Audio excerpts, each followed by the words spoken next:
Time seems infinite. It stretches back before your birth and forward past your death. But physics has found a wall, a point so small that time itself stops making sense. We are talking about one tick so brief that if you stretched it out to 1 full second, that 1 second would last longer than the entire age of the universe. We are going into the Planck time, the place where the laws of physics collapse, where space boils, where cause and effect fall apart, where a machine big enough to probe this scale would need to fill our entire solar system. If you enjoy the journey, like and subscribe. It helps more than you know. Let's begin.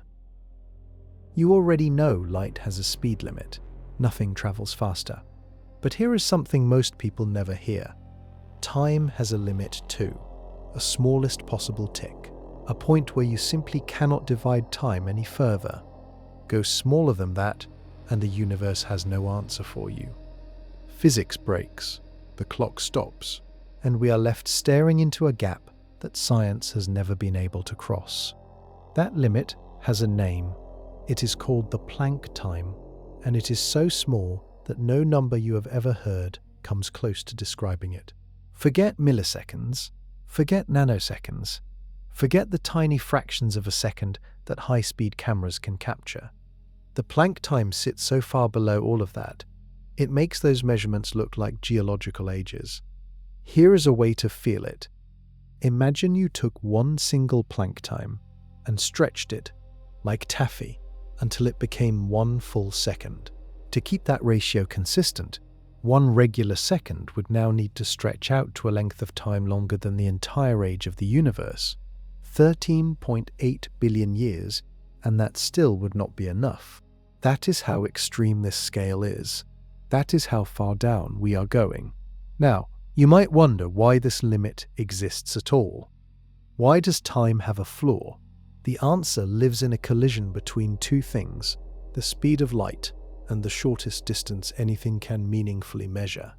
Light travels at 186,000 miles every second.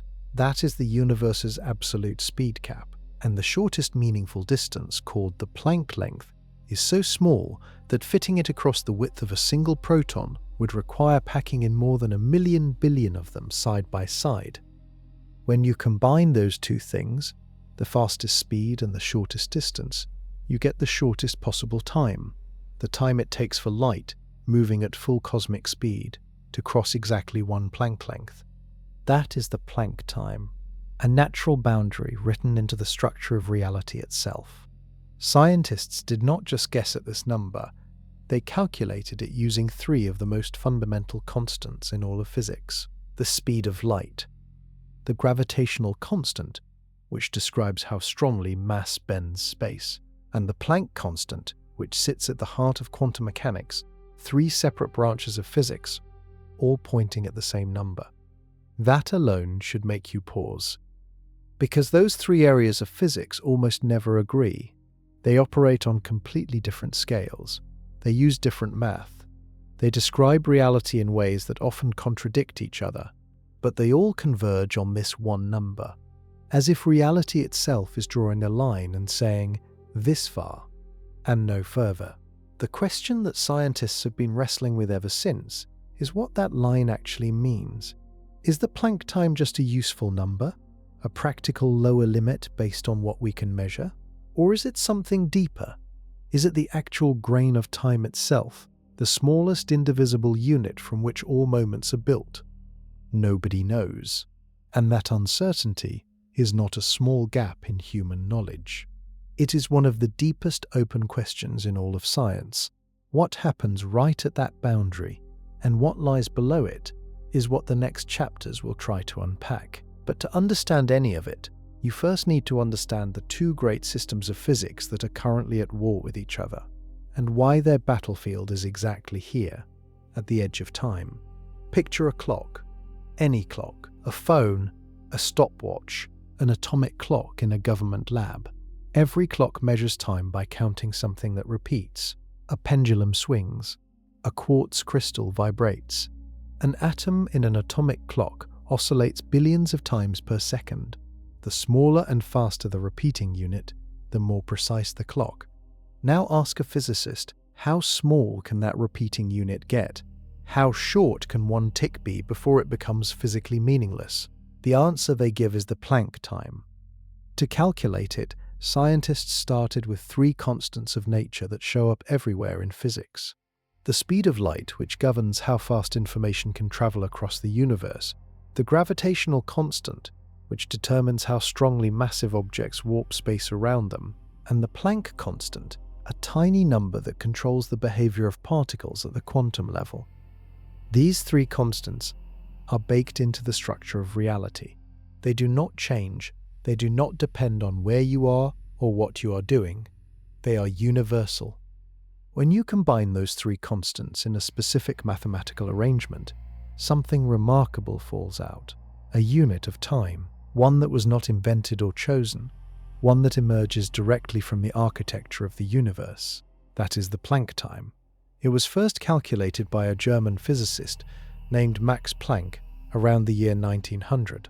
As part of a broader attempt to create a measurement system based entirely on the laws of nature, rather than human inventions, like feet or seconds, Planck himself was not sure what this unit meant physically. He saw it as a mathematical curiosity, a number that fell out of the equations. Over a century later, physicists have come to suspect it means something far more fundamental. Here is the core idea. At lengths much larger than the Planck scale, physics works beautifully. We can describe the orbit of a planet, the bending of light around a black hole, the behavior of electrons in a circuit, but as you zoom in and the scales grow smaller, quantum effects grow stronger. Things get fuzzier, more uncertain, less predictable. At the Planck scale, those quantum effects do not just grow stronger, they overwhelm everything else. Gravity, which normally behaves smoothly and predictably, starts fluctuating wildly. Space and time, which normally provide a stable background for events to occur in, start trembling. The math that physicists use to describe the universe develops what are called singularities, points where the equations spit out infinite values and refuse to give useful answers. At the Planck time specifically, the energy needed to probe that scale becomes so enormous that any attempt to measure it would warp space violently enough to make measurement impossible. The act of looking destroys the thing you are trying to see. This is not a technical problem that better instruments will someday solve. It is a fundamental limit built into the universe. The Planck time is the point where physics, as we currently understand it, runs out of road. And that raises an uncomfortable question that physicists have been sitting with for decades. If our current tools break down here, what actually happens at this scale? Is the Planck time a wall, beyond which nothing exists? Or is it a door, hiding a deeper layer of reality that our equations are not yet sophisticated enough to describe? Getting closer to that answer means understanding the two great theories of physics, and why they are on a collision course right at this boundary. Here is a question that sounds simple. What is the smallest possible distance? You might think it depends on your ruler. Use a better ruler. Measure something smaller. But physics disagrees. There is a shortest length in the universe, one that cannot be subdivided any further without the concept of distance itself falling apart. That length is called the Planck length, and it is the key to understanding why the Planck time exists where it does. To feel how small the Planck length is, try this. Start with a single hydrogen atom, already invisible to the naked eye. Now shrink that atom until it is the size of the observable universe. In that stretched picture, the Planck length would still only be about the size of that original hydrogen atom. That is the scale we are dealing with.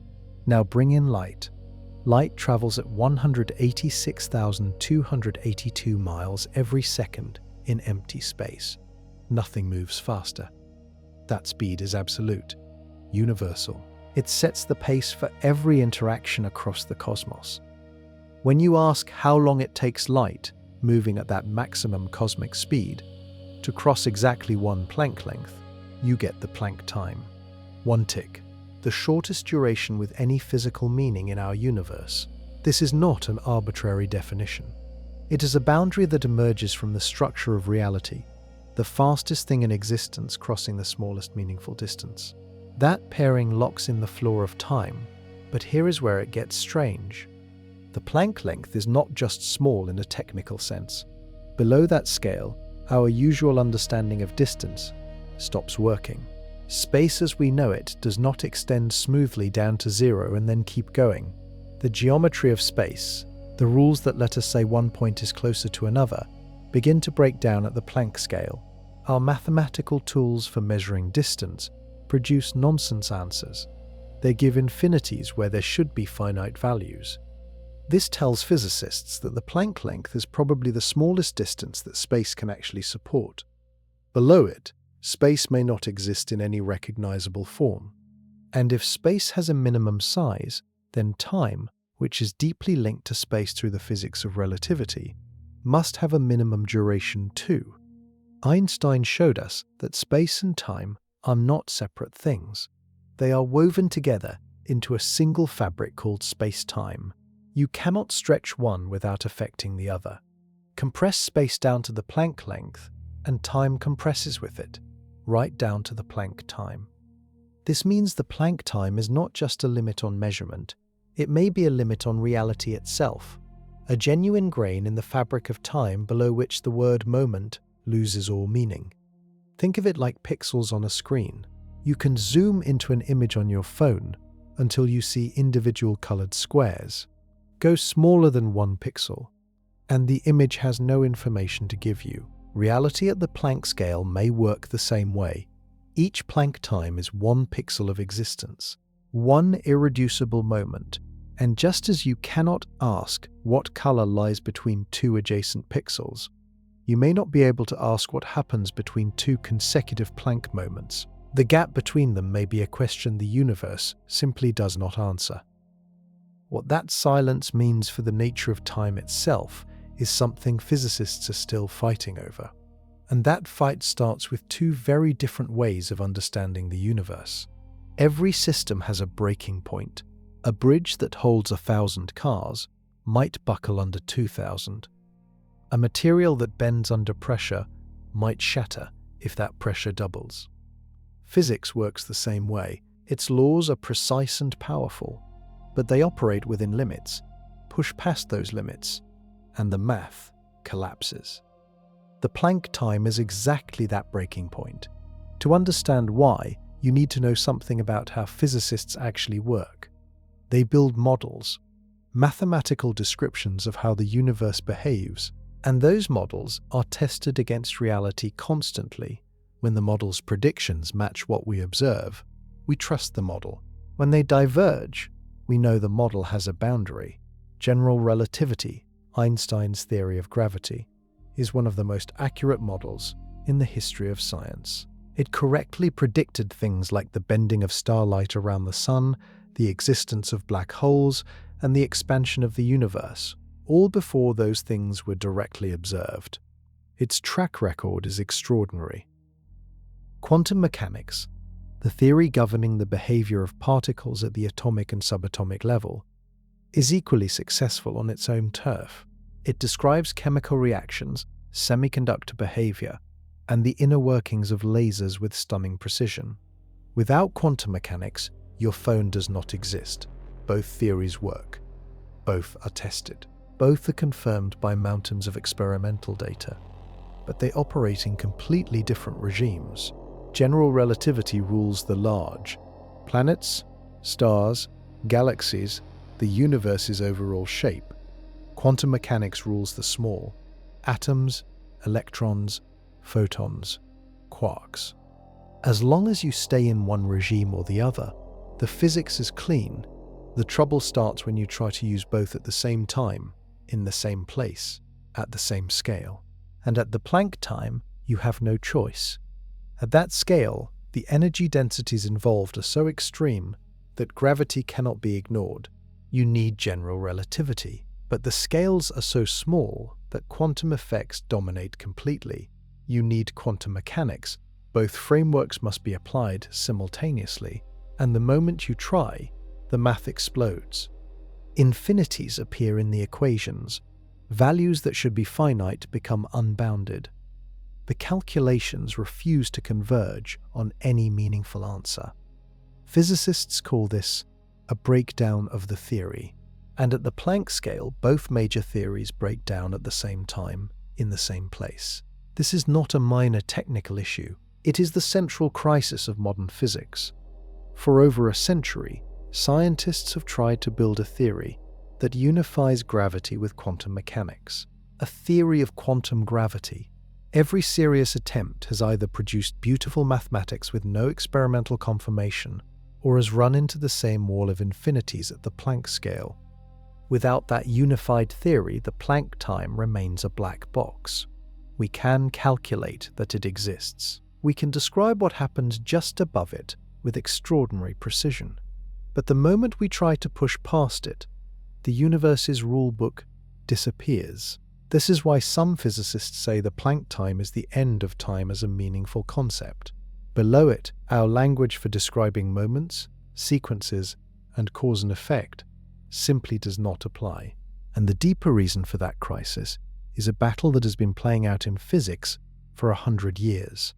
Two theories, both correct, both essential, and completely incompatible with each other. That battle is what the next chapter is about.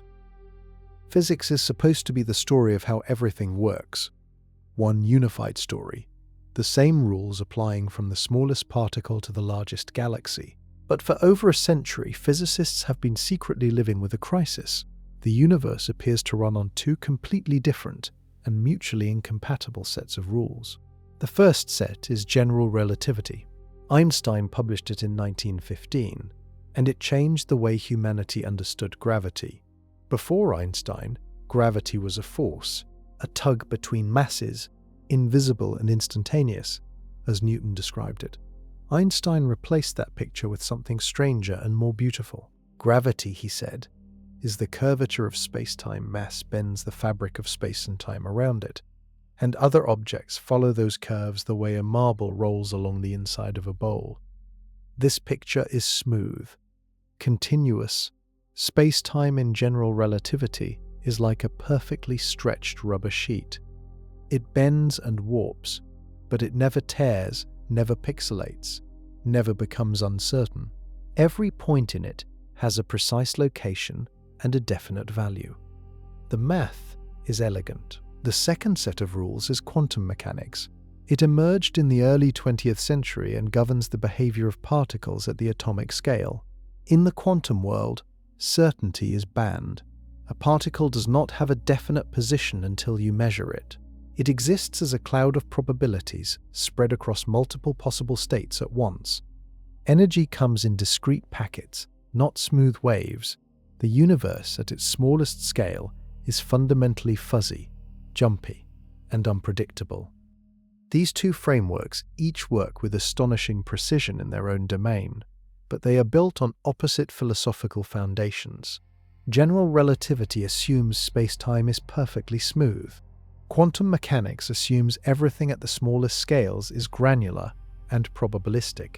Both assumptions are correct within their regimes, and they directly contradict each other. For most of physics history, that contradiction was manageable. Gravity is such a weak force at the quantum scale that it could be safely ignored. Quantum effects at the scale of planets are so tiny they vanish into the noise. You could use each theory where it applied and pretend the conflict did not exist. The Planck time removes that option. At the Planck scale, gravity becomes so intense and the scales become so small that both theories must be applied simultaneously.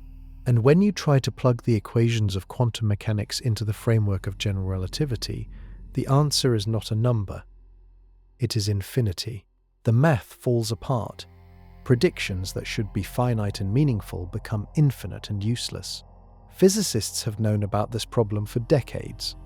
The search for a theory that merges these two frameworks, a theory of quantum gravity, has consumed enormous amounts of scientific effort.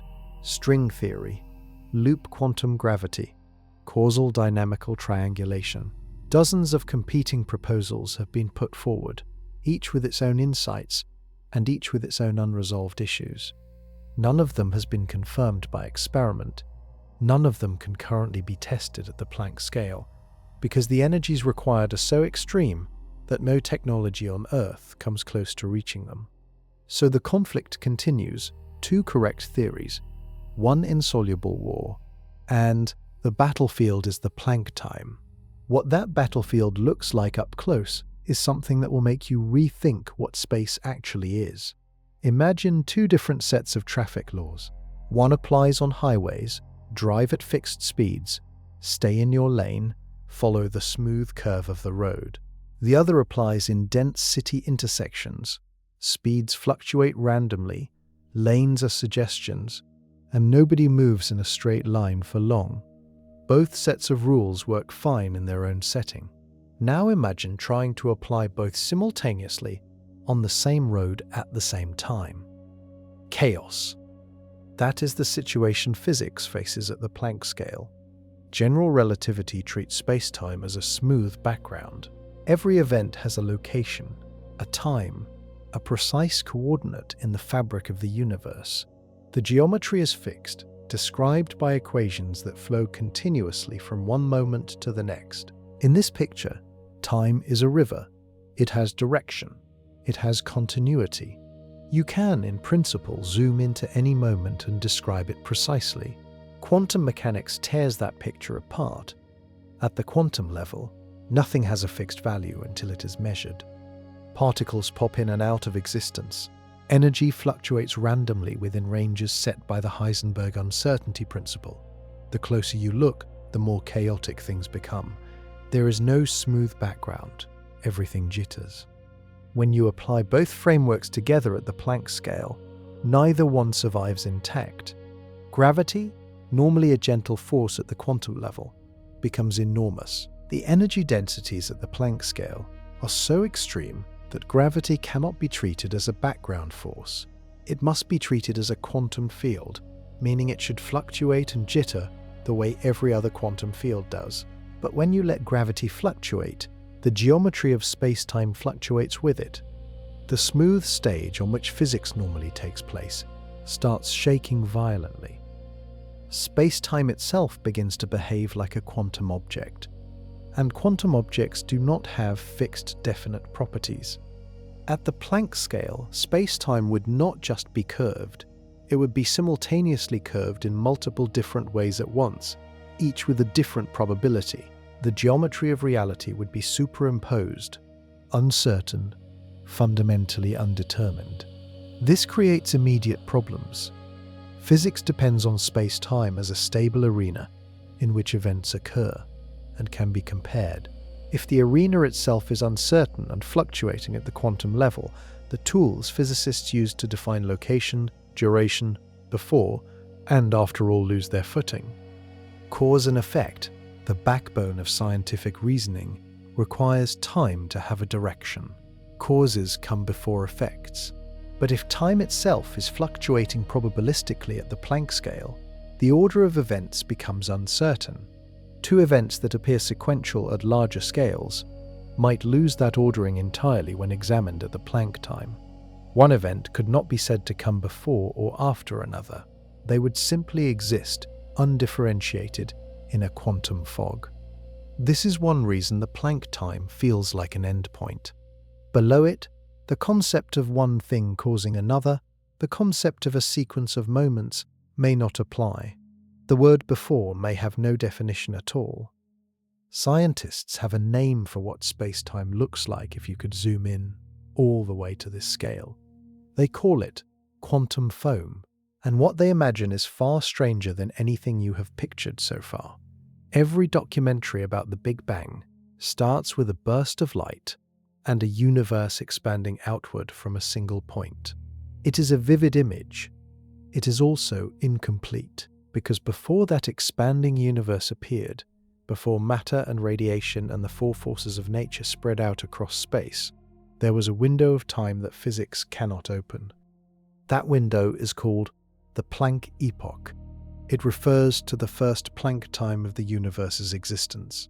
That first unimaginably brief moment after the universe began, everything that has ever happened, every star, every galaxy, Every atom in your body emerged from whatever was happening in that window, and science has no confirmed description of it.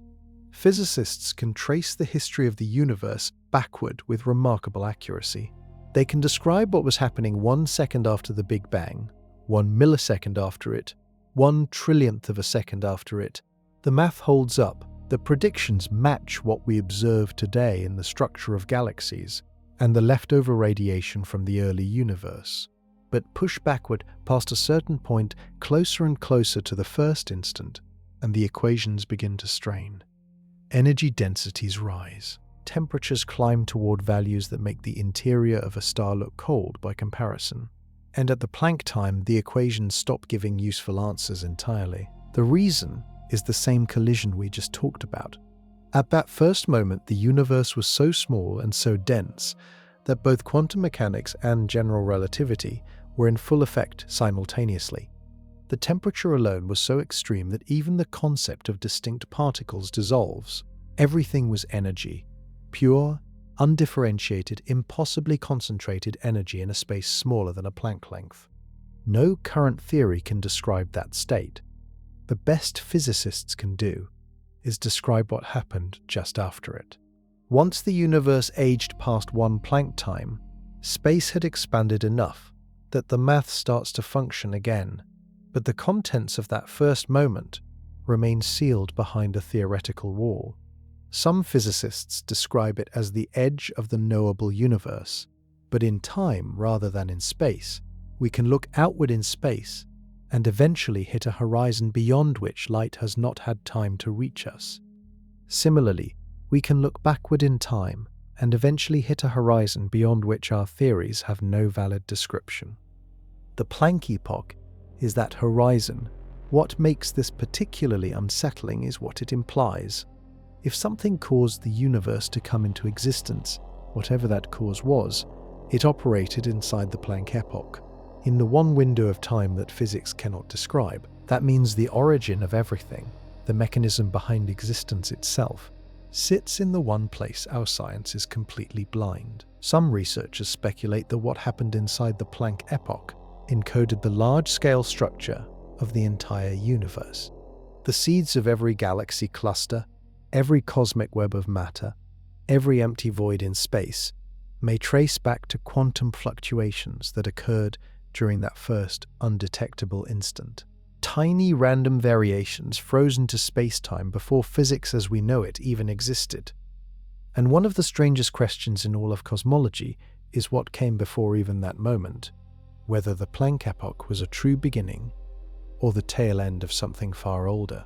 That question leads somewhere extraordinary, and the next chapter starts to unpack it. You interact with forces every day. Gravity holds you to the ground. Electromagnetism powers your devices and holds atoms together. Two more forces, ones you have never directly felt, operate deep inside atomic nuclei, holding particles together and driving the radioactive decay that powers stars. These four forces shape everything. Every physical process in the universe runs on one or more of them. They seem completely different from each other, operating at different ranges, with different strengths, following different rules. But physicists have long suspected they were not always separate. The evidence starts with something that happened in the 1960s and 70s, when scientists studying particle physics discovered that two of the four forces, electromagnetism and the weak nuclear force, are actually the same force at high enough energies. Below a certain temperature, they look different. Above that temperature, they merge into a single combined force. This was confirmed experimentally and earned a Nobel Prize. That discovery suggested a pattern. If two forces merge into one at high energies, maybe at even higher energies, the others join them. Push the temperature high enough, compress enough energy into a small enough space, and all four forces might collapse into a single unified superforce. The Planck epoch is where that unification is believed to have occurred. In that first Planck time, the universe was so hot and so dense that the distinction between gravity, electromagnetism, the strong nuclear force, and the weak nuclear force had not yet emerged. All four were expressions of one underlying reality, one primordial force operating in conditions so extreme they have never been replicated anywhere in the universe since. To imagine the temperature, take the surface of the Sun, about 10,000 degrees, the core of a massive star, around 100 million degrees, the moment of a supernova explosion, 100 billion degrees. The Planck epoch was orders of magnitude beyond all of those, so far past them that the analogy breaks down. The temperature during that first moment has been estimated at around 142 nonillion degrees. That is 142, followed by 30 zeros. At that temperature, particles as we know them did not exist. The energy was too intense for matter to form. The four forces were too tightly compressed to behave as separate entities. The entire observable universe, everything that would eventually become hundreds of billions of galaxies, occupied a region smaller than a Planck length. The moment the universe aged past 1 Planck time, space had expanded just enough for conditions to cool slightly. Gravity separated from the other three forces first. That single event, gravity breaking away from the unified superforce, is the first physical event that current physics can attempt to describe. What happened in the moments before that separation is the locked room, the one door in the history of the universe that physics cannot open, because the key, a working theory of quantum gravity, does not yet exist. And here is the detail that makes this stranger still. Gravity separating from the unified force was not a gentle change. Scientists believe it released an enormous amount of energy in an instant, an energy release so powerful that it may have driven the rapid inflation of space itself, expanding the universe from a subatomic point to a region miles across in a fraction of a second. The entire large-scale structure of the universe today may trace back to a single event that happened in the first Planck time. And we cannot see it directly. The next chapter looks at exactly why that wall exists and what it costs us. Science progresses by asking questions and then building tools to answer them. Telescopes to see farther, particle accelerators to probe smaller, mathematical frameworks to describe what observations reveal. For most of the history of physics, this process has worked. Every time a wall appeared, someone eventually found a way through.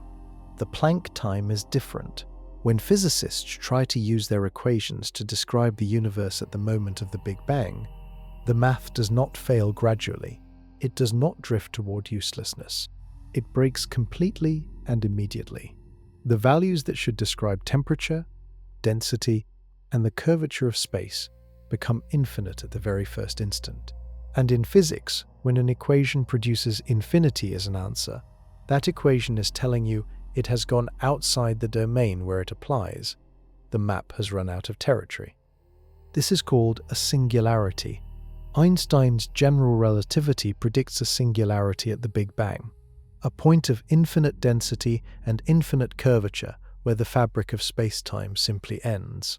Many physicists believe this prediction does not describe a real physical event. Instead, it signals the breakdown of the theory itself. Infinite values in physics almost always mean the same thing. The equations have been pushed past their breaking point. The same happens in quantum mechanics when applied to this scale. The energies and densities involved violate the assumptions built into the quantum framework. The calculations produce results that contradict each other, and no consistent picture emerges. Now, singularities appear in other places in physics and are often resolved when a better theory takes over. The singularity inside a black hole, for example, is another place where general relativity breaks down. Physicists are fairly confident that a future theory of quantum gravity will smooth out that singularity and replace it with a physical description of what is actually happening there. The same hope applies to the Big Bang singularity. A true theory of quantum gravity, if it is ever found, should be able to describe the conditions at the first Planck time. It should replace the infinities with finite meaningful values. It should open the sealed room and reveal what happened at the origin of everything.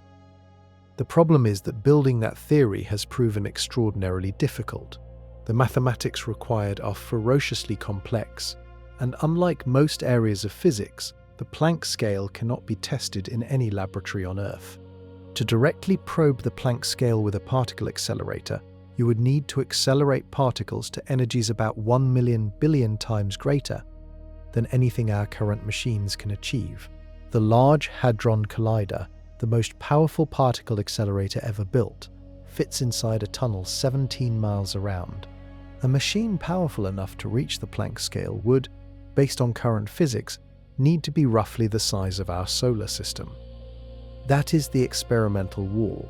Without the ability to test ideas at the Planck scale, every theory of quantum gravity remains unconfirmed. Scientists can write elegant equations about what happens at the first instant, but they cannot verify whether those equations match reality. So the universe is keeping its deepest secret locked away behind a barrier of energy that humanity cannot currently cross.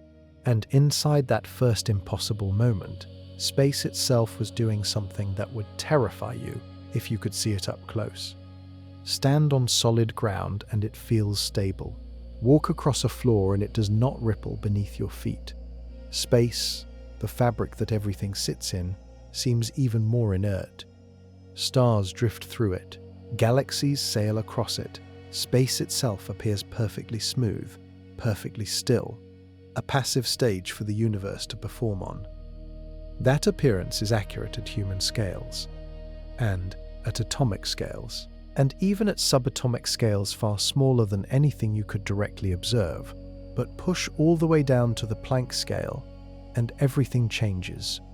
At that level, physicists predict that space is doing something violent. The reason comes from quantum mechanics and a principle called the Heisenberg uncertainty principle. This principle says that certain pairs of physical properties cannot both be precisely defined at the same time.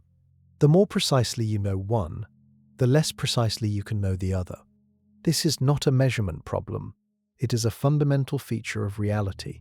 Particles genuinely do not have sharp, definite values for both properties at once. One form of this uncertainty applies to energy and time. The shorter the time interval you examine, the greater the uncertainty in the energy present during that interval. At large timescales, this uncertainty is tiny and irrelevant, but compress time down to the Planck scale, and the uncertainty in energy becomes enormous. Energy values that are normally fixed start fluctuating wildly. Those energy fluctuations are not just numbers in an equation. Energy curves space. That is the central lesson of general relativity. Mass and energy warp the fabric of space-time around them. So if energy is fluctuating violently at the Planck scale, the shape of space is fluctuating violently too. The result, according to theoretical predictions, is that space-time at the Planck scale looks nothing like the smooth fabric we are familiar with. It churns and bubbles. Tiny regions of extreme curvature spontaneously appear and disappear. Microscopic pockets form, curve in on themselves, and vanish in less than a Planck time. The smooth stage becomes a seething ocean. Physicists call this quantum foam. The term was coined by physicist John Wheeler in the 1950s, and the image it suggests is intentional.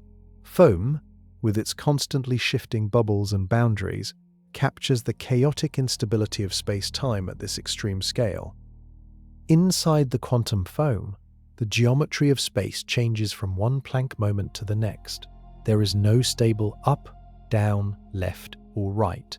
Distances that held meaning at one instant become undefined at the next. Microscopic wormholes, tunnels through the fabric of space-time, may form and dissolve faster than any particle can traverse them. The scale of this chaos is important to hold in mind. Quantum foam does not affect you or anything at human scales. It does not affect atoms or even subatomic particles in any detectable way. It operates so far below all observable scales that its direct effects are completely inaccessible to experiment. Scientists infer its existence from the mathematics of quantum field theory applied to gravity, and the theoretical arguments are strong, but no direct observation has ever captured it. What quantum foam tells us is that the universe's basement is nothing like its lobby. At the scales accessible to everyday experience, reality is smooth and ordered. At the Planck scale, it is chaotic, churning, and almost unrecognizable. And inside that chaos, something even stranger happens. Space creates shortcuts, tunnels, and they appear and vanish in less time than you can conceive of. The word wormhole usually brings up images from movies. A glowing tunnel through space big enough to fly a spaceship through, connecting two distant points in the universe. Science fiction uses it constantly, but the version that actually appears in theoretical physics is almost its complete opposite in scale, and far stranger in nature. At the Planck scale, inside the churning quantum foam that fills the fabric of space-time, wormholes may exist as an ordinary feature of the landscape. Tiny, fleeting, constantly forming and dissolving, these microscopic tunnels are predicted to emerge from the violent energy fluctuations that occur at this extreme scale. To understand why, think about what a wormhole actually is in physical terms. General relativity allows for geometries of space-time where two distant regions are connected by a narrow tube, a fold in the fabric where space curves back on itself and creates a shortcut. These structures are a valid solution to Einstein's equations. They do not violate any known law of physics. The problem with large wormholes, the spaceship-sized variety, is that they require forms of energy that almost certainly do not exist in sufficient quantities, and they tend to collapse almost instantly under their own gravity before anything could pass through. The physics of keeping a large wormhole open is extraordinarily difficult. But at the Planck scale, the situation is different. The violent energy fluctuations of quantum foam provide exactly the kind of extreme conditions that could generate microscopic wormhole geometry spontaneously. Space, fluctuating wildly in curvature and energy density, could fold into tiny tunnel shapes without any outside cause. They would simply appear as part of the churning background activity of space-time itself.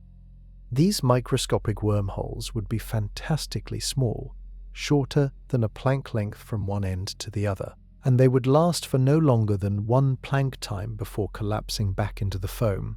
In human terms, they would be both the smallest and the shortest-lived structures that physics allows. Here is a number to feel that scale. Every second, somewhere in the quantum foam beneath your feet, beneath the table you are sitting at, beneath every atom in your body, an inconceivable number of these microscopic wormholes might be forming and vanishing. Scientists estimate that in 1 cc of space, roughly the size of a sugar cube, the quantum foam activity involves fluctuations on a scale so extreme that the number of events per Planck time is larger than the number of atoms in the observable universe. All of that happening constantly, beneath everything, invisible, undetectable, a hidden reality of frantic geometric activity underlying the smooth appearance of ordinary space. Some theorists have speculated that these microscopic wormholes might play a role in connecting distant regions of space in subtle ways. Others have proposed that the information paradox surrounding black holes might be resolved by Planck-scale wormholes that form between the black hole's interior and the surrounding space. These ideas remain speculative, but they point to the possibility that the quantum foam is not just chaotic noise. It may have structure, it may have consequences at larger scales that we simply have not detected yet. The foam also has an important implication for cause and effect. If space itself is folding and connecting distant points instantaneously at the Planck scale, the normal sequence of events, this causes that which causes the next thing, may not hold. 2 points that are causally disconnected at human scales might be secretly connected at the Planck scale in ways that scramble the usual logic of time. But the most direct disruption to time at this scale comes from a principle that Werner Heisenberg wrote down almost 100 years ago. And what it does to the idea of measurement will change how you think about knowing anything at all. Werner Heisenberg was 25 years old when he wrote down the principle that would permanently change physics. It was 1925, and he was working on a mathematical framework to describe the behavior of particles at the atomic scale. What he found was not just a new equation, It was a new rule about reality itself. The uncertainty principle says this: you cannot simultaneously know certain pairs of physical properties with perfect precision: position and momentum, energy and time. The more precisely you nail down one, the more the other becomes blurry and undefined. And this is not a limitation of your instruments. It is a fundamental feature of nature. The universe itself does not allow both values to be sharp at the same time. This has consequences throughout quantum mechanics, but its implications at the Planck scale are uniquely devastating. One form of the uncertainty principle connects time and energy. Over a very short time interval, the uncertainty and energy within that interval is very large. The shorter the interval, the greater the energy uncertainty. This means that empty space is never truly empty. Over short enough time spans, energy fluctuates out of nothing, peaks briefly, and falls back. These are called virtual particles, and they are not theoretical fictions.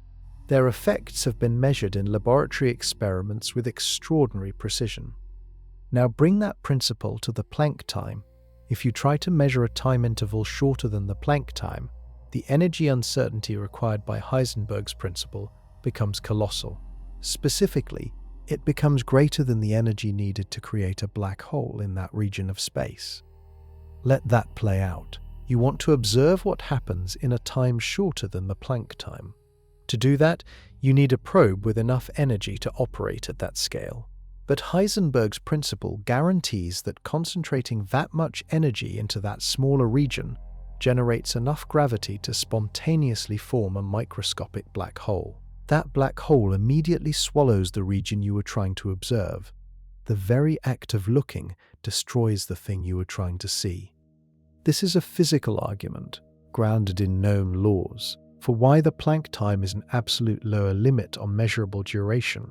Every time you try to probe below it, the universe defends itself with a black hole. The measuring device disappears, the information disappears with it. There is a different way to understand this. Physics describes a universe where more information always requires more energy to store and process. At the Planck scale, the amount of energy required to hold one more bit of information exceeds the threshold for gravitational collapse. The universe cannot store a description of anything smaller than the Planck length or shorter than the Planck time. It would cost too much gravity to do so. Some physicists interpret this as evidence that information itself has a minimum size, that the universe is, at its foundation, a system with a finite density of information per unit of space and time. 1 bit per Planck area, per Planck moment. Below that density, the universe has nothing to say. This idea, called the holographic principle in some frameworks, suggests that reality is less like a smooth continuous medium and more like a pixelated display, high resolution at the scales we experience, indivisible blocks at the bottom. Building an instrument capable of testing any of this directly runs into a problem of scale that will make the Large Hadron Collider look like a wristwatch. And that problem tells you something astonishing about the gap between human technology and the physics of the very small. Every major leap in particle physics has required a bigger machine. Ernest Rutherford used a tabletop apparatus in 1911 to discover that atoms have a dense nucleus. Decades later, the machines grew to fill rooms, then buildings, then underground tunnels miles in circumference. Each leap in machine size brought a leap in the energy of the particles physicists could study, and therefore a leap in how small a scale they could probe. The Large Hadron Collider near Geneva is the largest and most powerful particle accelerator ever built.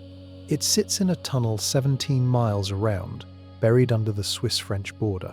It accelerates protons to within a fraction of a percent of the speed of light and smashes them together with energies that were once entirely theoretical. With it, physicists discovered the Higgs boson, one of the final predicted pieces of the standard model of particle physics. And compared to what would be needed to probe the Planck scale, the Large Hadron Collider is essentially a toy. The energy gap between current accelerators and the Planck scale is staggering. The Planck energy, the energy at which quantum gravitational effects become dominant, is roughly 1 million times greater than the energies currently achievable at the Large Hadron Collider. To reach the Planck scale with a traditional particle accelerator, using the same engineering principles that built current machines, you would need a circular accelerator with a circumference comparable to the distance from Earth to the outer edge of our solar system. That is not a metaphor. That is a straight extrapolation from the physics of how accelerators work. The energy of particles scales with the size of the machine. Planck scale energies require a machine on the scale of the solar system. No foreseeable technology changes this relationship fundamentally. This creates a unique problem in the history of science. Physicists are extraordinarily confident that the Planck scale is where quantum gravity becomes relevant. They are confident that this is where the two great theories of physics collide and break, but they have no way to directly observe what happens there. Every competing theory of quantum gravity, string theory, loop quantum gravity and the others, makes predictions about the Planck scale that cannot currently be tested.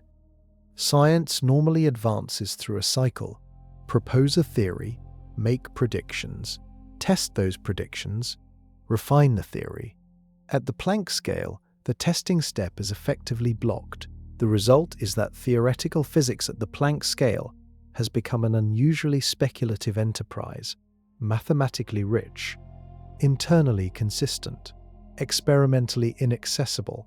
Some physicists are looking for indirect signatures. Maybe quantum gravity leaves subtle imprints on the cosmic microwave background, the oldest light in the universe.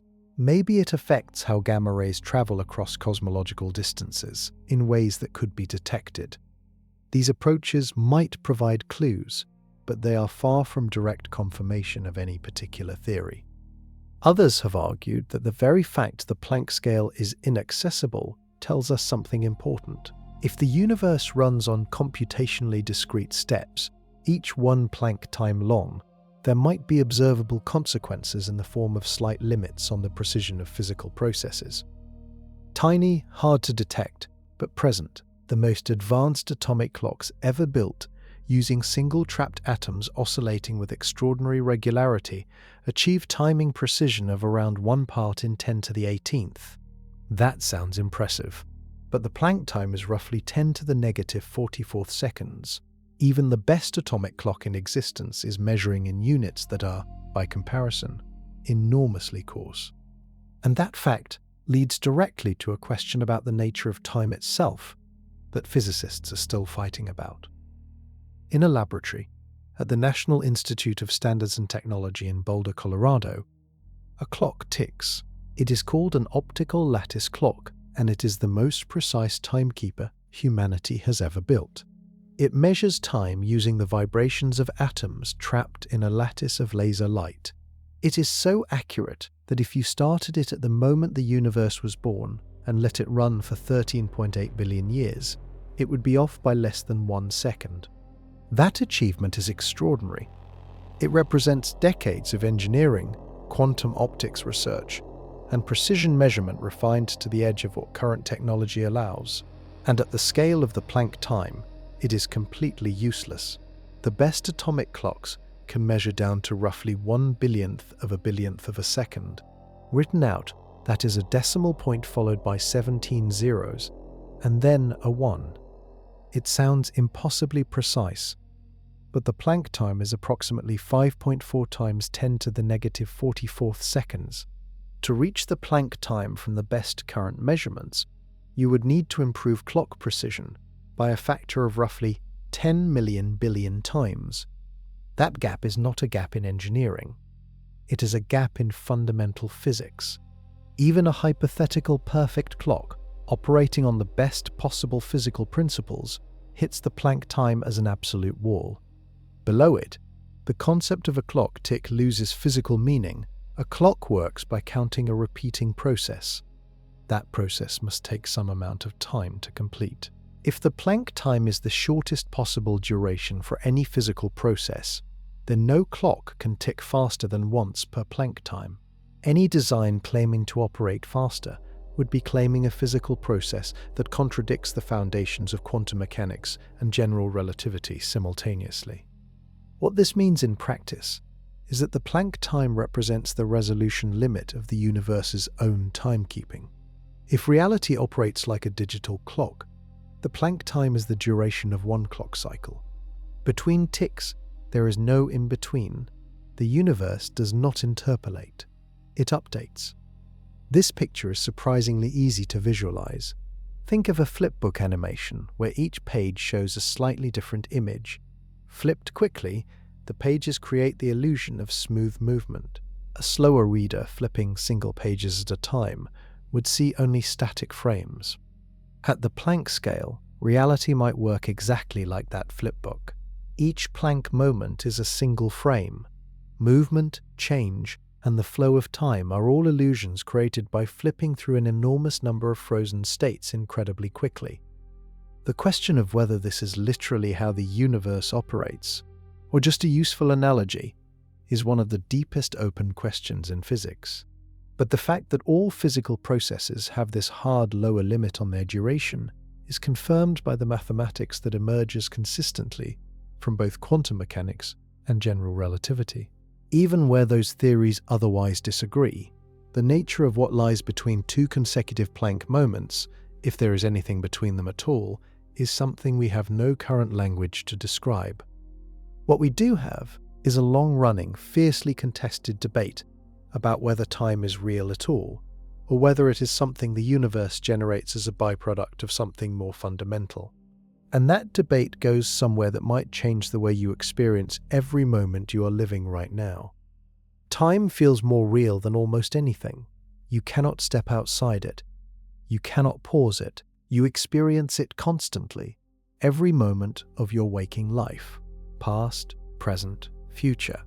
These feel like the most obvious features of existence. Physics is less sure. The trouble starts with the equations. The fundamental laws of physics, from Newton's mechanics to Einstein's relativity to the equations of quantum mechanics, are almost entirely time-symmetric. Run the equations forward, and they give you the future.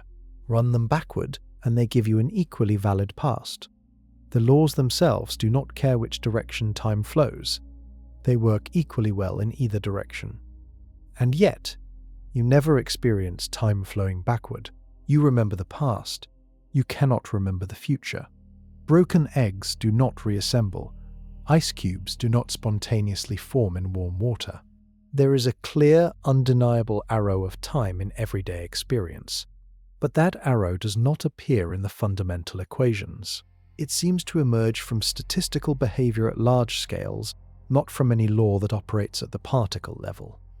This has led some physicists to argue that time, as we experience it, is a large-scale emergent phenomenon, something that arises when you have many quantum events interacting with one another, the same way temperature arises from the collective motion of many atoms.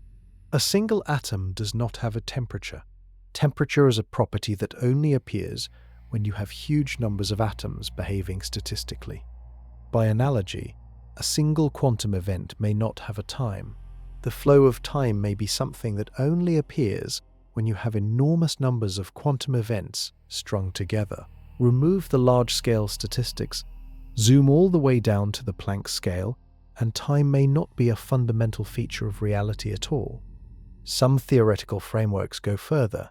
The Wheeler-DeWitt equation, which attempts to apply quantum mechanics to the universe as a whole, produces a result that many physicists find startling. The equation has no time variable in it. It describes a universe in which time simply does not appear as a fundamental ingredient. Time, in this picture, is not a feature of the universe. It is something the universe appears to have when viewed from the inside. The Planck time sits at the center of this debate. If time is an emergent phenomenon that only appears at scales much larger than the Planck time, then the Planck time is the scale at which time melts away. Below it, the universe operates without time as a meaningful coordinate. Above it, as you zoom out to atomic scales and human scales, time crystallizes into the familiar, irreversible flow you experience every second. This idea has experimental support of an indirect kind. The behavior of entangled quantum particles, which can appear to affect each other instantaneously across any distance, suggests that the deepest layer of reality does not operate locally in time and space, the way larger-scale physics does. The correlations between entangled particles cannot be explained within a framework where time and space are fundamental. They seem to require a deeper layer of reality in which those concepts do not yet apply. Whether that deeper layer is the Planck scale specifically, nobody can currently confirm. But the possibility that our most basic intuition about reality, that time flows, that moments happen in order, that now is a real thing, might be a large-scale illusion generated by a deeper, timeless substrate, is one of the most profound ideas in modern physics. And it raises a strange question. If time is not fundamental, what is it made of? What are the building blocks that, added together in enormous quantities, create the experience of a flowing moment? The next chapter looks at one possible answer. Time is not a river, but a stack of frozen pictures. Every photograph ever taken captured a frozen moment, light bouncing off a surface, recorded in an instant, producing a static image. A photograph does not contain time. It contains the evidence of time, the positions of things at one specific moment, surrounded by nothing but stillness. Now imagine that reality itself works the same way. Some physicists take seriously the idea that the universe does not flow. It does not smoothly transition from one moment to the next like a river. Instead, it exists as a series of static states. Each state is like a photograph. Each one differs slightly from the one before it. And the experience of time flowing is created by the relationship between these states, not by any actual movement through a medium called time. This idea goes under different names in different theoretical frameworks. Some call it the block universe interpretation, where past, present, and future all exist simultaneously, and what we call now is just the state we happen to find ourselves in. Others describe it in terms of information theory, where each Planck moment encodes a complete state of the universe, and the next moment is computed from the previous one by the laws of physics. The Planck time is central to this picture. If time is quantized, if it comes in indivisible units, then the Planck time is the length of one unit. Reality does not change continuously. It jumps from one state to the next in discrete steps, each step exactly one Planck time long. Between two consecutive Planck moments, nothing happens. There is no in-between state. The universe is in one configuration, and then it is in the next configuration, and the gap between them contains no events, no changes, and perhaps no time at all. This idea has a visual that helps. Think of a film reel. Each frame is a static photograph. Projected quickly enough, the frames create the illusion of continuous motion. The characters on screen appear to walk, run, and speak. But frame by frame, nothing moves. Each frame is frozen. Motion is the story the brain tells when many frozen frames arrive fast enough. If time is quantized at the Planck scale, the universe is that film reel. Each Planck moment is a single frame. The flow of time you experience, the sense of continuous change and motion, is the movie your brain assembles from a sequence of frozen states arriving at a rate far too fast for any biological or physical process to detect. The difference from a film reel is that no projector exists outside the universe running the frames. The laws of physics are written into the relationship between consecutive states. Each frame generates the next one automatically, following rules encoded into the fabric of reality. If this picture is correct, some things follow immediately. The future already exists in the sense that the rules determining each successive state are already fixed, and the past exists in the sense that those prior states were real configurations, even if nothing can access them now. The present is just your location in the stack. More unsettling, consciousness itself, the thing experiencing time right now, is a process that unfolds across many Planck moments. Your sense of now is the brain's integration of an enormous number of these discrete steps into a felt experience of continuity. This framework suggests that the question of whether time is real has a nuanced answer. At the Planck scale, time as a flow does not exist. At human scales, the pattern of state changes is so regular, so fast, and so consistent that it produces something functionally identical to a continuous flow. Time is real the way a film's motion is real, as an experience even if the underlying reality is a sequence of stills. What structure underlies those stills is where physics heads next, and the answer involves dimensions you cannot see, curled up smaller than anything you could ever observe. Take a garden hose. From far away, it looks like a line, one-dimensional, a simple curve through space. But walk closer, and you see it as a tube. It has a second dimension wraps around it, invisible from a distance, because it is so much smaller than the length of the hose. Now shrink that wrapped dimension down to the Planck scale.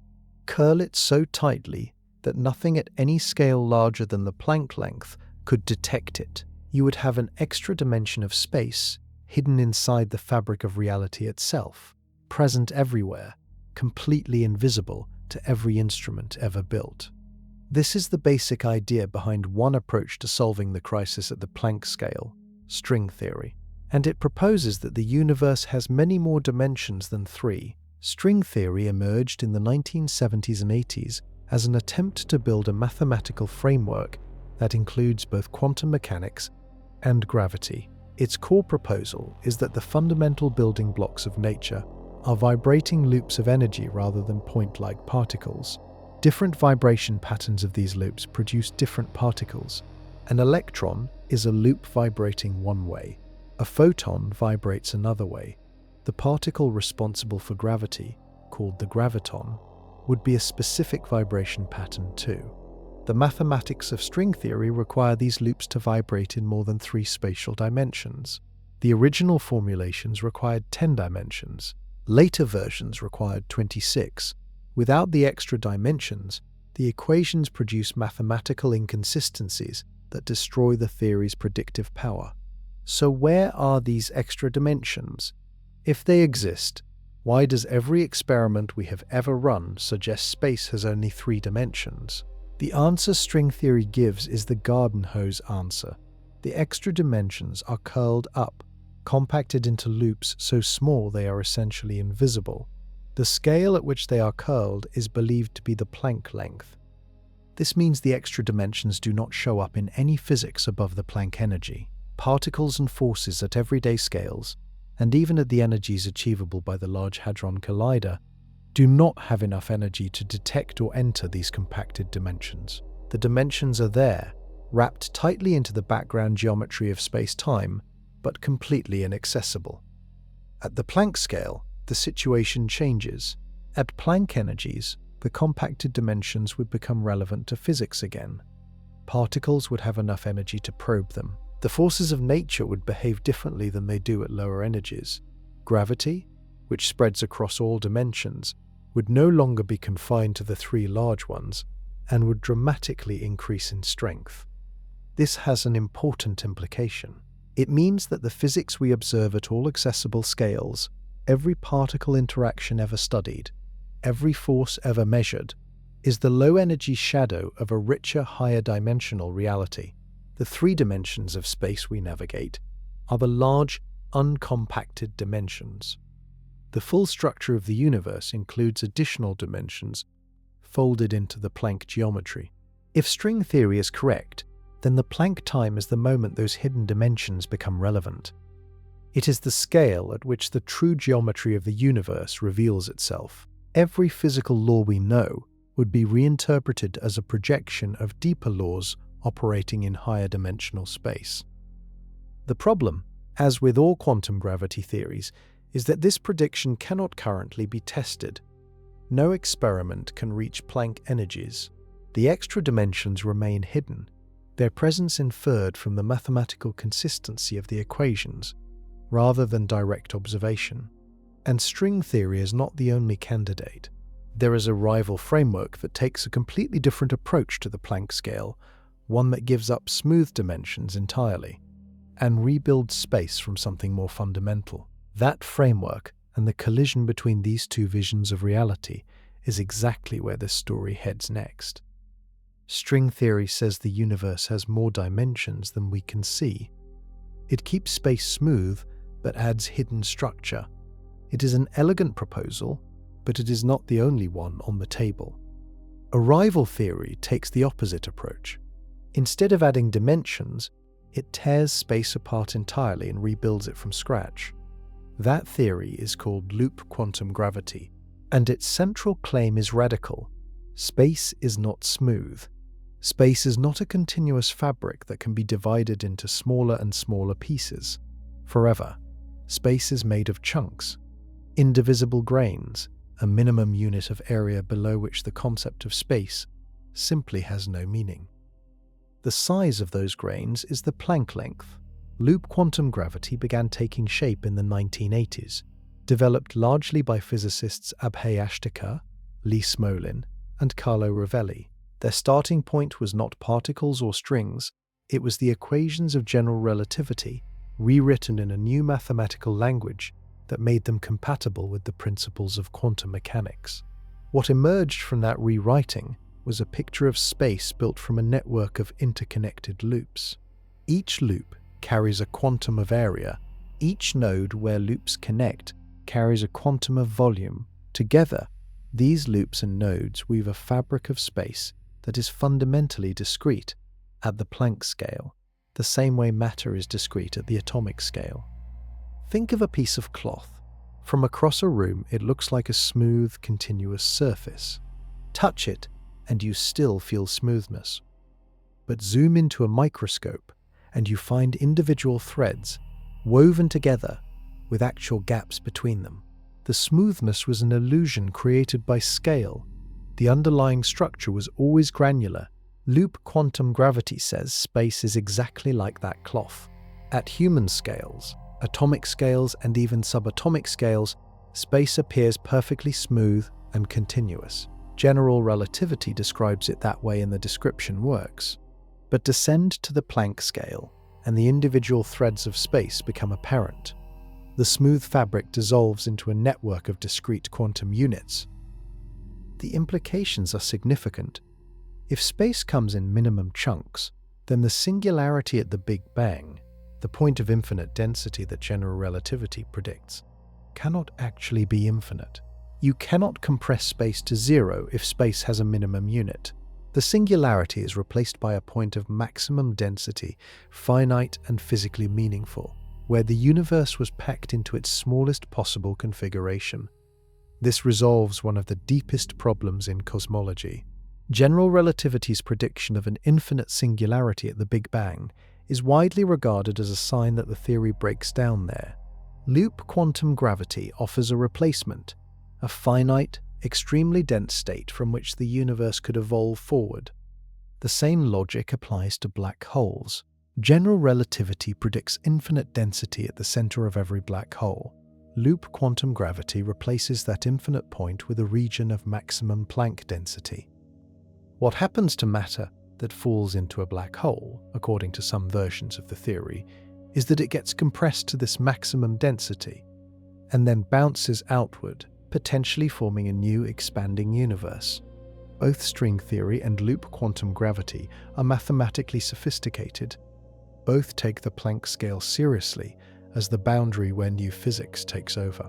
But they build their solutions in completely different ways. String theory adds structure above the Planck length. Loop quantum gravity removes smoothness below it. And despite their differences, both theories agree on one thing. What happens at the Planck time is profoundly strange, but what they disagree on is exactly what that strangeness looks like. That disagreement has driven one of the most productive and contentious debates in modern theoretical physics. And the next chapter is where it comes to a head. Every experience you have ever had has taken place in 3 dimensions. You move forward and backward, left and right, up and down. That is the full geometry of your world. 3 axes, 3 directions, 3 dimensions. And according to both major theories of quantum gravity, that familiar three-dimensional world may be a shadow. Both string theory and loop quantum gravity, despite their deep differences in structure, arrive at a version of the same uncomfortable conclusion. The three dimensions we navigate are not the full picture. They are the low-energy version of something richer, something that only reveals its true structure at the Planck scale. In string theory, the extra dimensions are spatial. They exist alongside the three we know, curled up tightly at the Planck scale. In loop quantum gravity, the situation is subtler. The three-dimensional space we experience emerges from a network of quantum relationships between abstract loops. Those loops are not embedded in a pre-existing three-dimensional space. They define space by their connections. The geometry we experience is an output of the network, not the arena the network lives in. Both pictures suggest that what we call space is not a fundamental ingredient of the universe. It is something that emerges from a deeper, more abstract layer of physics. The same idea applies to dimensions themselves. When physicists say a space has three dimensions, they mean that you need exactly three numbers to specify a location in it. But in a quantum gravitational framework, the number of effective dimensions a system has can depend on the energy scale at which you examine it. At high energies near the Planck scale, the effective number of dimensions that gravity and quantum fields experience may be different from three. Some calculations in loop quantum gravity suggest that at the Planck scale, space-time behaves as if it has fewer than three spatial dimensions. Space becomes effectively two-dimensional, or even one-dimensional, at these extreme energies. This is called dimensional reduction, and several independent approaches to quantum gravity predict it. The idea is not that dimensions disappear. It is that at extreme energies, the quantum structure of space-time causes fields and particles to effectively only feel a reduced number of dimensions. The full three-dimensional structure only emerges as the universe cools and energies drop below the Planck scale. This has a concrete consequence for the early universe. During the Planck epoch, the universe was at its hottest and most energetic. If dimensional reduction is real, the universe at that moment was effectively lower dimensional. The three-dimensional space we exist in crystallized as the universe cooled, the way ice crystals form as water temperature drops. You are living in a phase of the universe that has three dimensions because the universe is cold enough for three dimensions to exist. In the first Planck time, those three dimensions had not yet fully formed. To a physicist, this is both beautiful and deeply strange. It means the geometry of space is not a fixed background, but a phase of matter. Just as water can exist as ice, liquid or steam depending on temperature, space can exist in different dimensional phases depending on energy. The three-dimensional phase is simply the one that appears at the energy scales accessible to us. Whether this is correct depends on experiments that do not yet exist and calculations that are still in progress. But both major theories of quantum gravity developed independently, arriving at similar conclusions about dimensional emergence, gives this idea more weight than a single framework alone could provide. What this means for the nature of time, specifically for whether time has more in common with space than we currently recognize, is something that gets stranger the further you push it. Every material you have ever encountered has a density. Feathers are light. Lead is heavy. A neutron star, an object left over from a collapsed star, is so dense that 1 teaspoon of its material would weigh about 1 billion tons on Earth. That sounds like the extreme end of density. It is nowhere close. The Planck density is the maximum density the universe permits. It is the density of matter packed so tightly that the volume it occupies equals 1 Planck length on each side, and the mass fills that volume completely. To picture the Planck density next to something familiar, consider this. Take the entire observable universe, everything within 46 billion light-years, in every direction, every galaxy, every star, every atom of gas and dust scattered across the cosmos. Compress all of that matter, every bit of it, into a sphere roughly the size of a single atomic nucleus. The density of that compressed object approaches the Planck density. A neutron star, which already seemed impossibly extreme, is still roughly 60 orders of magnitude less dense than this limit. 60 orders of magnitude means the number 1 followed by 60 zeros times less dense. The Planck density makes a neutron star look like empty air. At this density, something specific and unavoidable happens. An object with a Planck mass, which is an extremely small but physically significant quantity of mass, packed into a Planck volume, collapses instantly under its own gravity into a microscopic black hole. This is not a gradual process. There is no in-between state where the object exists at Planck density for a while before deciding to collapse. The moment the conditions of Planck density are met, gravity overwhelms everything else and a black hole forms in less than 1 Planck time. This puts an absolute ceiling on how concentrated matter can be. You cannot compress matter beyond the Planck density, because the attempt creates a black hole before the compression reaches its target. The black hole horizon forms, swallows the region of space where the compression was happening, and the interior vanishes from the observable universe. Inside the Big Bang's Planck epoch, the universe was operating at exactly this boundary. The entire mass energy of the cosmos occupied a region at or near Planck density. Under those conditions, classical concepts like individual particles, distinct forces, or spatial separation between objects had no meaning. Everything was unified in a state so dense that the modern vocabulary of physics has no words for it. Some versions of quantum gravity theory predict that matter at Planck density does not simply form a black hole and stop. Instead, the extreme quantum effects at that scale cause a bounce. Matter compressed to Planck density generates such intense quantum pressure that it rebounds outward. This repulsion does not come from any force like electromagnetism.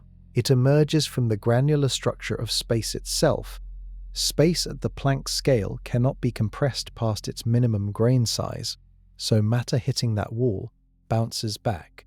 If that picture is correct, then the Big Bang was a bounce, a collapse of some prior state that hit the Planck density floor and rebounded into the expanding universe we live in today. That prior state might have been another universe, or a different phase of our own universe in a previous cycle. And the idea that our universe was born from the wreckage of something that came before is one of the most provocative proposals in modern cosmology. The previous chapter established that matter at Planck density collapses instantly into a black hole, but there is a specific version of this scenario that physicists find particularly revealing: an object with exactly a Planck mass placed into a space exactly 1 Planck length across. The Planck mass is about 22 micrograms. That is roughly the mass of a single grain of coarse sand. Not enormous. Visible to the naked eye under the right conditions. A tiny speck. But the Planck mass carries enormous significance because of what happens when you concentrate it into a Planck scale volume. At that concentration, the object's own gravity becomes so extreme that its Schwarzschild radius, the boundary at which an object's gravity prevents even light from escaping, exactly equals 1 Planck length. The object and the horizon of the black hole it creates are the same size. They collapse into each other simultaneously. The result is a Planck mass black hole, sometimes called a Planck relic or a maximally compressed object. Its entire existence lasts for roughly 1 Planck time before it either evaporates through a quantum process called Hawking radiation or collapses entirely. Stephen Hawking showed in 1974 that black holes are not completely dark. They emit radiation through a quantum process at their event horizon. Virtual particle pairs appear at the edge of the black hole. One falls in, the other escapes, and the black hole slowly loses mass as a result. For a large black hole, like the ones formed from dying stars, this process is so slow it would take longer than the current age of the universe to cause any noticeable change. For a Planck mass black hole, the process is immediate. The object is so small that Hawking radiation carries away its mass almost instantly. A Planck mass black hole evaporates in roughly 1 Planck time. This means that a Planck mass object in a Planck-sized space passes through its entire life cycle from formation to complete evaporation in the shortest meaningful unit of time that exists. It forms, becomes a black hole, radiates away, and disappears in one tick of the cosmic clock. This fact has deep implications. It means the Planck scale is not just a boundary where measurements fail or equations break down. It is a genuine boundary of physical processes. Objects of Planck mass or smaller can exist at the Planck scale, but they evaporate so quickly that they can leave no record and carry no information forward in time, in any ordinary sense. Some physicists interpret this as confirmation that the Planck time represents the minimal unit of causality. An event at the Planck scale cannot cause anything else in the usual sense, because the object responsible for the event does not persist long enough to transmit an effect. The Planck moment is so brief that the normal chain of cause and effect, this causes that, which causes the next, loses its grip. What you are left with at this scale is a collection of maximally brief events, each lasting one Planck time, each independent, each leaving no trace. A universe at its own base layer, operating in a mode completely unlike the ordered sequence of causes and effects that built everything you can see. This picture of a universe that can bounce, where matter compressed to its limit rebounds rather than disappearing entirely, leads directly to one of the most startling ideas in modern cosmology: that our universe has a previous chapter, and that chapter was not empty space. It was another universe entirely. In school, the Big Bang is usually presented as the beginning, the first moment, the event before which nothing existed and after which the universe expanded into everything we see today. That picture is accurate as far as our confirmed physics goes. But several serious theoretical frameworks in modern physics suggest the Big Bang was not a beginning, it was a transition. The idea that something existed before the Big Bang is not new. What is new is that some versions of quantum gravity theory now provide a mathematical framework for how that might work. And the Planck time sits at the center of the transition. In standard Big Bang cosmology, running time backward leads to the singularity, a point of infinite density and temperature at time zero, beyond which physics has nothing to say. Many physicists have long suspected that this singularity is not real. It is a sign that general relativity is being asked to operate outside its valid range. Loop quantum cosmology, an application of loop quantum gravity to the universe as a whole, replaces the singularity with a bounce. In this framework, the universe did not begin at a singularity. It collapsed. A previous universe, governed by the same fundamental laws as ours, contracted over time under gravity's pull. As it contracted, its density rose. At the point where density reached the Planck limit, quantum pressure halted the collapse and reversed it. The contraction became an expansion. The Big Bang was the moment of maximum compression and rebound.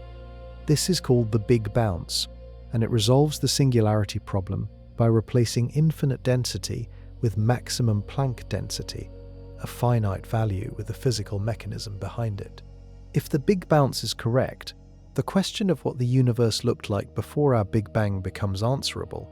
In principle, the pre-bounce universe would have had its own history of stars, galaxies, and expansion. Over an enormous timescale, gravity would have slowed that expansion, halted it, and reversed it into contraction. The contracting universe would have lost most of its structure as matter and energy merged into a near uniform dense state. At Planck density, the bounce occurred. Some physicists go further and propose that this cycle has repeated many times. Expansion, slowing, contraction, bounce, expansion again. An endless series of universes, each one emerging from the collapse of the previous one. This is called cyclic cosmology, and several independent theoretical frameworks arrive at similar conclusions. The details differ between theories. In some versions, certain properties of the universe, like the values of physical constants, carry over from one cycle to the next, and slowly change. In others, each bounce erases all information about the previous cycle, and the new universe starts from essentially random initial conditions. In either case, our universe is one chapter in a longer story.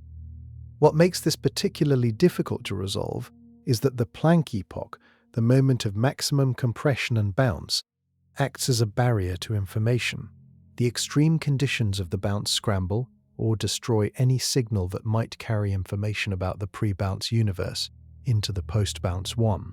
Looking backwards through the Big Bang is like trying to read a message that was written on paper, burned, and had its ashes scattered in a hurricane. Some physicists have proposed looking for subtle imprints in the cosmic microwave background, the oldest light we can observe, that might carry faint traces of pre-bounce structure. So far, the evidence is inconclusive, but the search continues. And what the answer would mean for the concept of beginnings and endings is something the next chapter takes on directly. The Big Bounce is not a fringe idea. It has mathematical backing from one of the two leading approaches to quantum gravity, and several independent research groups have found versions of it appearing naturally in their calculations without being deliberately built in. Here is how the scenario plays out in more detail. Imagine a previous universe.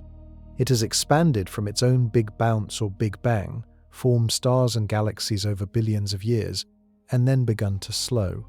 In some models, the expansion stops and reverses. In others, the universe continues expanding, but its matter distribution collapses locally in vast contracting regions.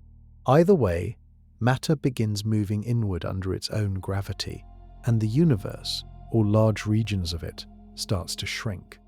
As the contraction proceeds, everything grows closer together. Temperatures rise, energy densities increase. The matter content of the universe, stars, gas, black holes, radiation, all of it, compresses into a shrinking volume.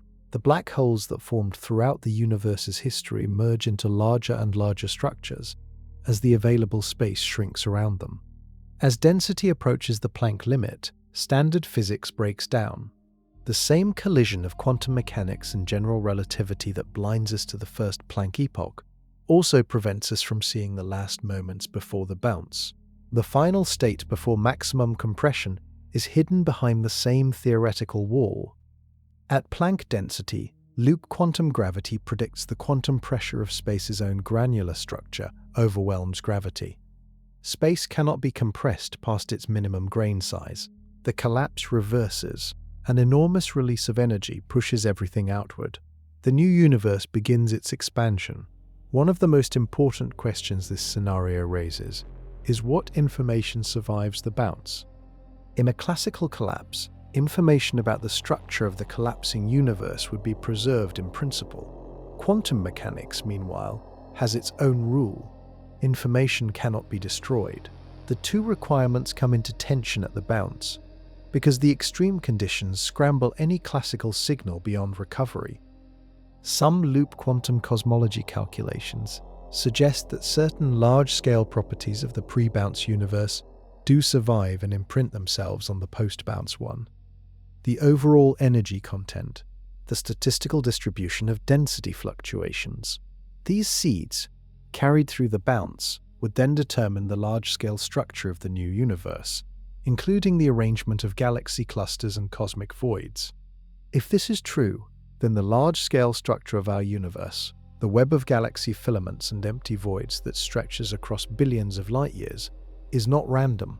It is a faint echo of something that existed before our universe began. A memory, encrypted in the geometry of the cosmos, from a world that no longer exists.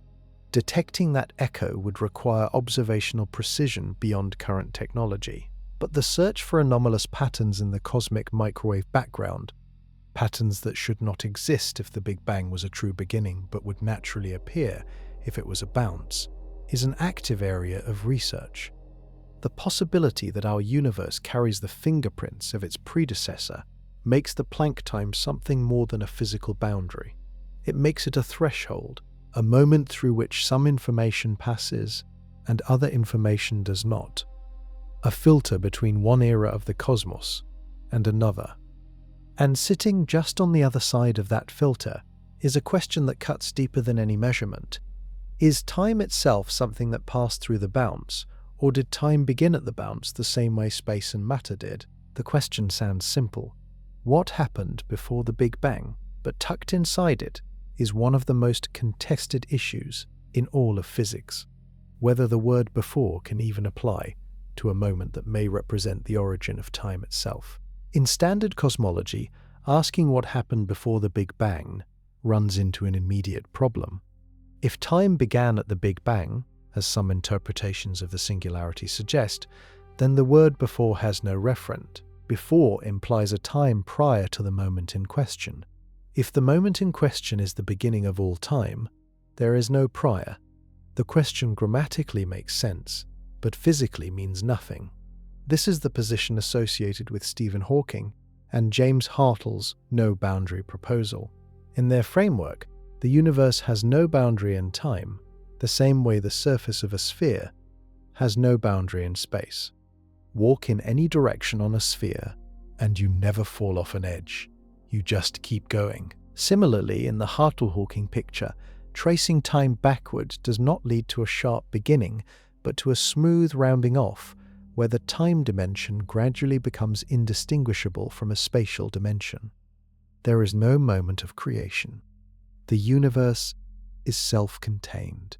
In this picture, asking what came before the Big Bang is like asking what is north of the North Pole.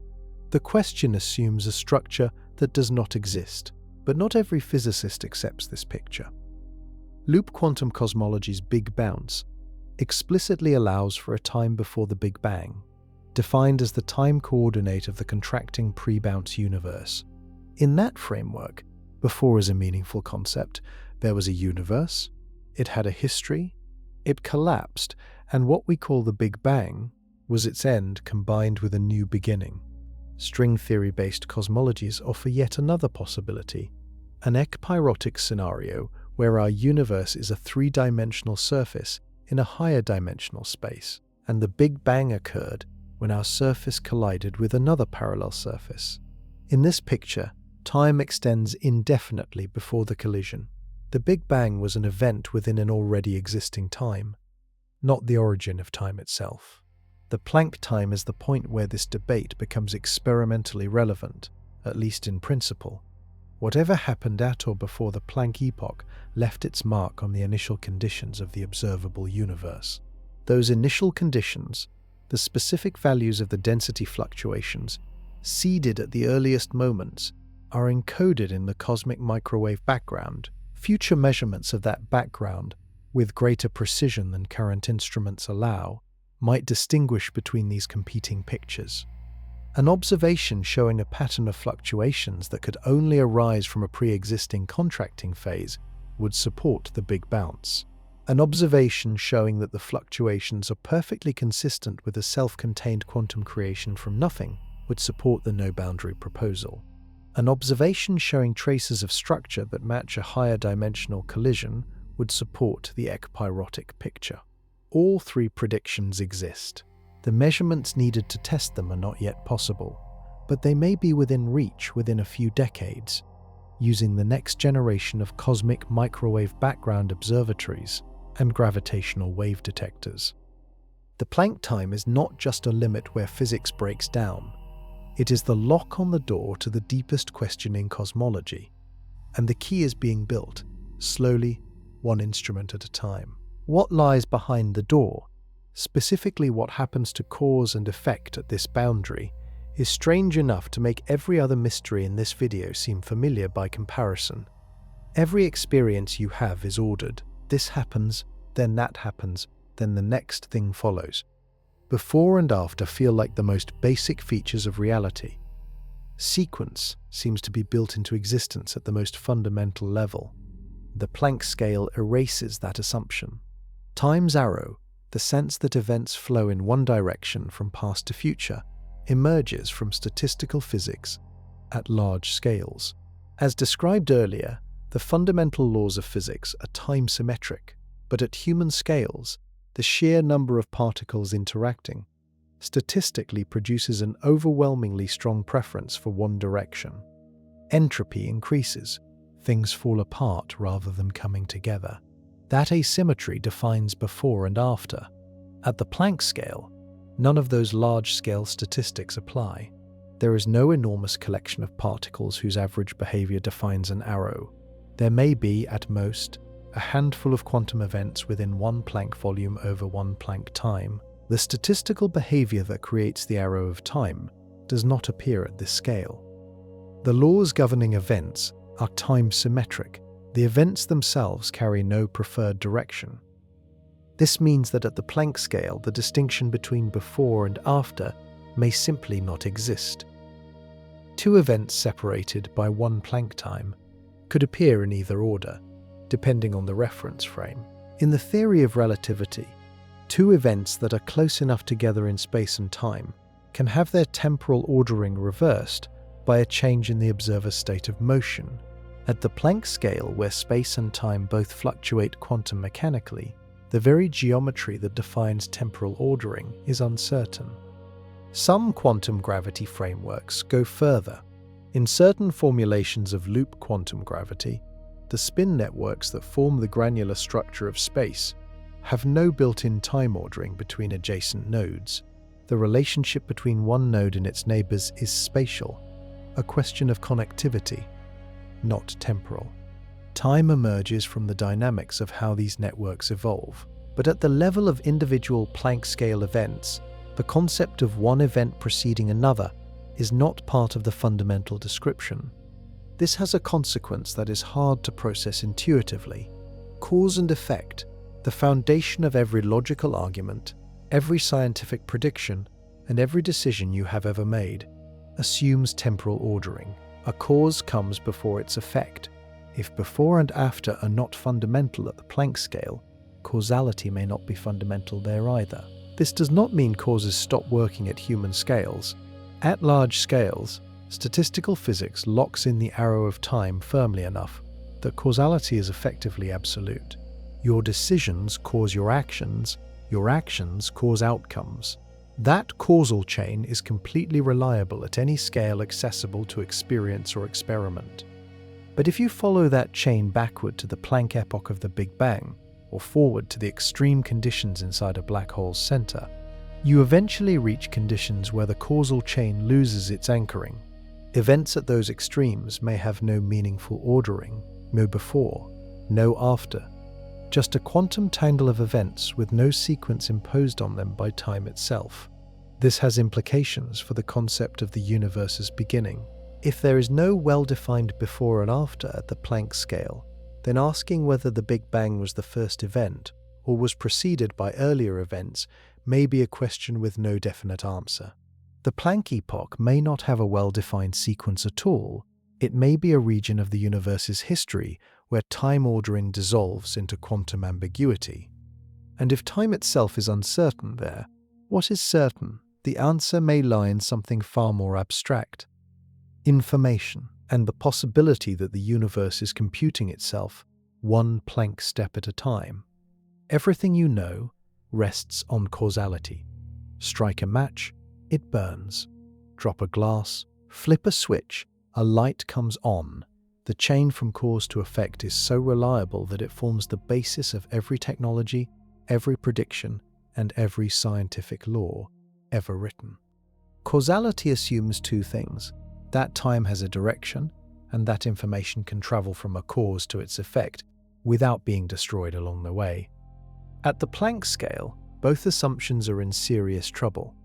The direction of time, as established in the previous chapter, becomes undefined at the Planck scale. There is no statistical arrow of time to impose a sequence. Events at this scale have no guaranteed ordering. The second assumption, that information travels reliably from cause to effect, is also challenged here. At the Planck scale, the energy required to transmit a single bit of information begins to approach the threshold for black hole formation.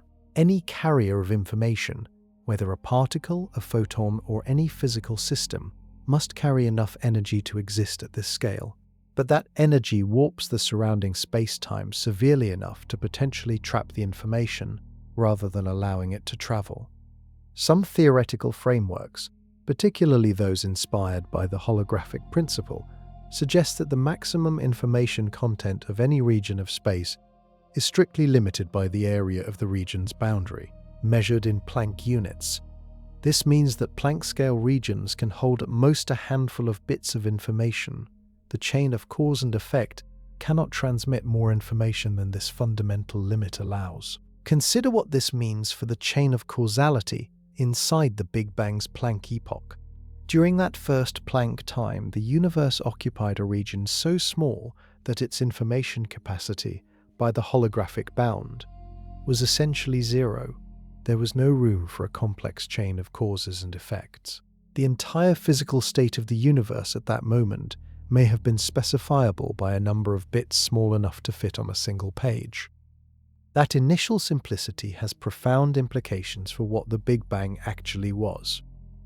If the Planck epoch contained only a tiny amount of information, then the extraordinary complexity of the universe today, hundreds of billions of galaxies, each containing hundreds of billions of stars, trillions of planets, and the intricate chemistry of life, all of that complexity emerged from a starting state with nearly no information at all. The growth of information content over the universe's history, from a handful of bits at the Planck epoch to the incomprehensible complexity of today, may be the deepest version of what we call the expansion of the universe. Space expanded, but information expanded with it, built from the statistical elaboration of those initial quantum fluctuations over 13.8 billion years. Causality, in this picture, is what happens when information propagates reliably from one Planck moment to the next. At scales far above the Planck length, information moves cleanly and causality is firm. At the Planck scale itself, the propagation of information is uncertain and causality dissolves. This raises one more question that no current theory fully answers. If causality is not fundamental at the Planck scale, what is the correct framework for describing events there? What replaces the language of cause and effect when that language ceases to apply? One proposal is that the universe runs on computation, not metaphorically, that the laws of physics are a program, and reality executes that program one Planck time per step. That proposal is strange enough to deserve its own chapter. The idea that the universe might be computational is not new, but in the context of the Planck time, it takes on a specific and testable meaning that moves it beyond philosophy into physics. Here is the basic argument. Physics describes the state of the universe at any given moment. It also describes rules for how that state evolves from one moment to the next.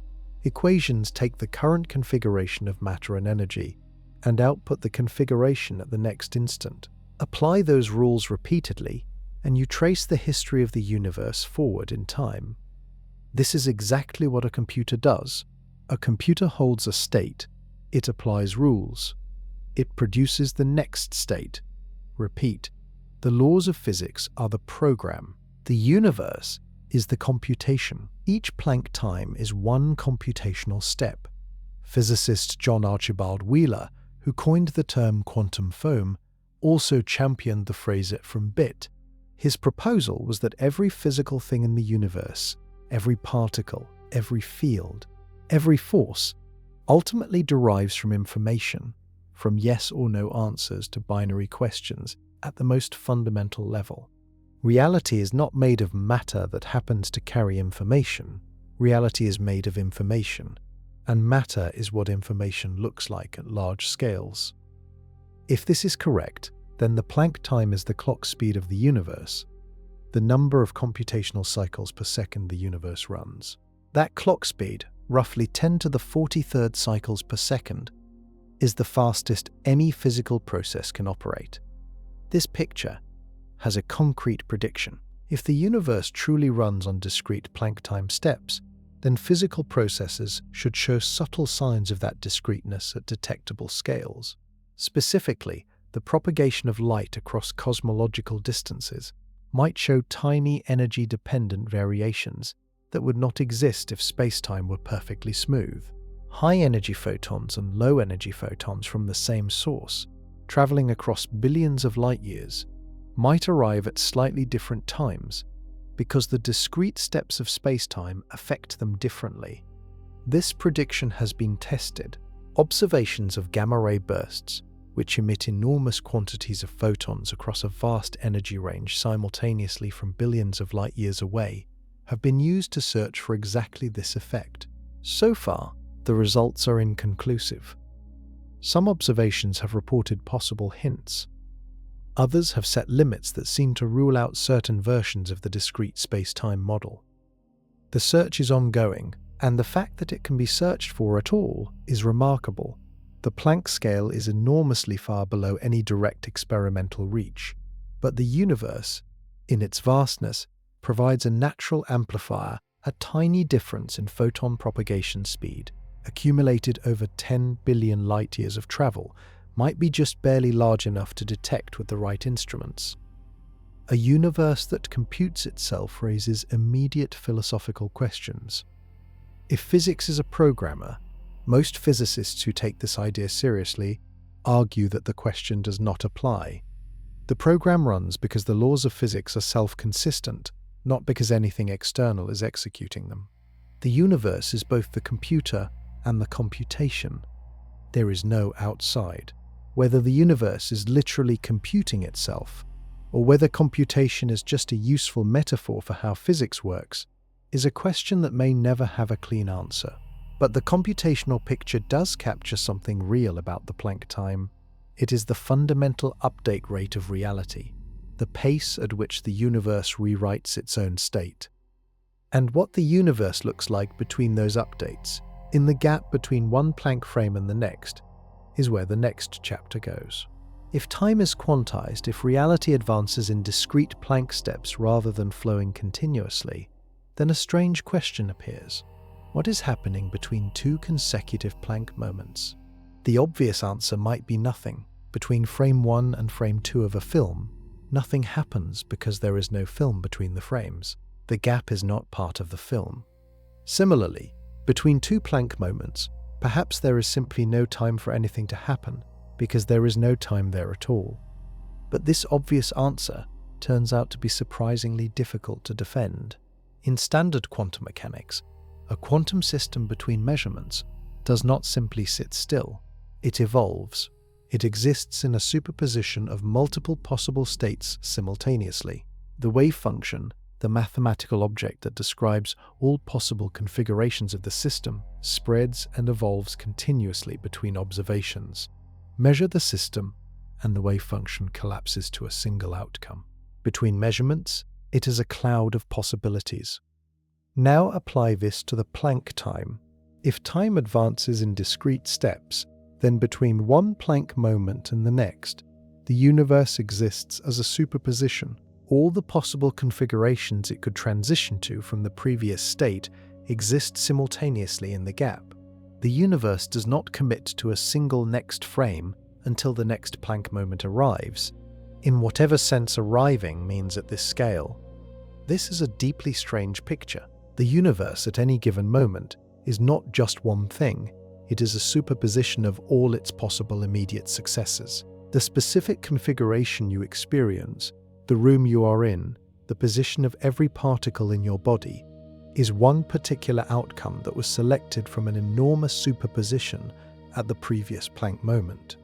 Some interpretations of quantum mechanics take this idea literally and propose that all possible outcomes actually occur in separate branching versions of reality. This is the many worlds interpretation. In this picture, the gap between two Planck moments is not empty. It is occupied by a branching wave function that splits reality into all possible successors simultaneously. What appears to be one universe proceeding through time is actually a vast branching tree of universes, each one representing one possible sequence of Planck moment outcomes. Other interpretations reject this picture and argue that the wave function is not a description of many real worlds, but a mathematical tool for calculating probabilities. In these interpretations, the gap between Planck moments contains no physical reality at all. Only the moments themselves are real. The conflict between these interpretations has not been resolved by experiment, because both make the same predictions for any measurement we can currently perform. The Planck scale is the regime where the difference between them might matter most. If the universe truly branches at each Planck step, the branching structure might leave detectable imprints. If the gap is genuinely empty of physics, that too might have measurable consequences. Either way, the Planck time forces a reckoning with what we mean by the present moment. If there is no continuity between Planck moments, then the present is not a flowing experience. It is a series of distinct events. The sensation of continuous experience that every conscious being has, the feeling that now is a persistent thing rather than a point, is an interpretation layered on top of a sequence of discrete physical events. You do not flow through time, you are updated, one Planck moment at a time. And the deeper structure of that update process depends on resolving the most fundamental problem in physics: how to make gravity and quantum mechanics work together. You have heard the collision between general relativity and quantum mechanics described throughout this video. But the specific nature of that collision, what exactly makes them incompatible at the mathematical level, deserves its own account, because understanding the conflict is understanding why the Planck time remains mysterious after a century of work by some of the sharpest minds in the history of science. General relativity describes gravity as the curvature of space-time. Mass bends the fabric of space and time around it. Other objects follow that curvature, which is what we experience as gravitational attraction. The mathematics of general relativity are built on smooth, continuous geometry. Space-time is assumed to be infinitely divisible. You can zoom in to any scale and the geometry is still well defined. Quantum mechanics operates on completely different foundations. Its mathematics are built on operators, wave functions, and probability amplitudes. The key feature is that quantum fields are defined on a pre-existing fixed space-time background. The background does not change because of the quantum fields living in it. It is a stage on which quantum events occur. Here is the fundamental incompatibility. General relativity says space-time is dynamic. It responds to matter and energy. It curves, warps, stretches. Quantum mechanics needs a fixed, static space-time to be defined on.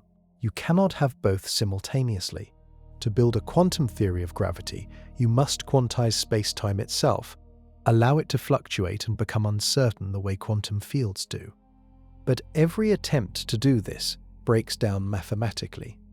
When physicists try to apply the standard techniques of quantum field theory to gravity, they get a perturbative expansion, a series of terms that approximate the answer more and more precisely as more terms are added. This works for every other force: electromagnetism, the strong nuclear force, and the weak nuclear force are all successfully described using these techniques. Gravity, treated the same way, produces a series that does not converge. Each successive term is larger than the last. The approximation gets worse, not better. As you add more terms, the series diverges, producing meaningless infinite values at every scale, not just at the Planck scale. This is called a non-renormalizable theory, and it means the standard quantum field theory approach to gravity is mathematically broken from the start. String theory and loop quantum gravity each try to fix this problem in a different way. String theory replaces point particles with extended objects, strings which smear out the infinities that arise at single points. The theory becomes renormalizable because the string's finite extent regulates the problematic terms. Loop quantum gravity avoids the problem differently by discretizing spacetime itself, eliminating the infinitely small distances where the divergences live. Both approaches solve the renormalization problem. Neither has been confirmed experimentally, and neither fully reproduces all the known physics of general relativity and quantum mechanics in a single framework without some remaining tensions and approximations. The difficulty is compounded by the energy scale. As established, directly testing physics at the Planck scale requires energies trillions of times beyond current technology. Every theoretical framework of quantum gravity, therefore, makes predictions that cannot currently be checked. Physics is in the unusual position of having candidate theories that are mathematically sophisticated, physically motivated, and completely unconfirmed. The resolution of this impasse, when it comes, will rank as one of the greatest scientific achievements in history, and it will almost certainly change the way we understand time at the most fundamental level. Because both candidate theories already disagree on something essential about what time is. That disagreement is sharpest when both theories make specific predictions, and those predictions point in completely different directions. String theory and loop quantum gravity are the two most developed approaches to quantum gravity. Both take the Planck scale seriously. Both try to unify the two great theories of physics, but their visions of what the universe looks like at the deepest level are so different that it is hard to believe they are trying to describe the same reality. String theory begins with the assumption that there are fundamental objects, strings, that vibrate in a higher dimensional space. The different particles we observe are different vibration modes of these strings. The theory requires extra spatial dimensions to be mathematically consistent. Those extra dimensions are curled up at the Planck scale and invisible at lower energies. String theory preserves the continuity of space-time at scales above the string length, which is close to the Planck length. At these scales, space-time is still smooth. It has more dimensions than we experience, but it is not granular. The extra dimensions provide the extra room that the mathematics needs. Loop quantum gravity takes the opposite approach. There are no extra dimensions. Space-time has exactly the dimensions we observe, but at the Planck scale, space-time is discrete. Space is built from a network of loops, each carrying a quantum of area. The smooth geometry of general relativity is an approximation that appears at large scales, the way a smooth cloth appears from a distance, even though it is woven from individual threads. In string theory, the arena of physics at the Planck scale is a higher dimensional space with smooth geometry. In loop quantum gravity, the arena is a network of discrete quanta with no smooth geometry at all. These two pictures lead to different predictions about the Planck epoch of the Big Bang.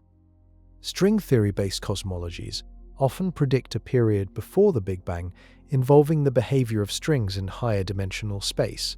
Some versions predict the ekpyrotic scenario, a collision between higher dimensional surfaces. Others predict an initial state dominated by string gas, a dense soup of strings in thermal equilibrium that slowly cooled into the expanding universe.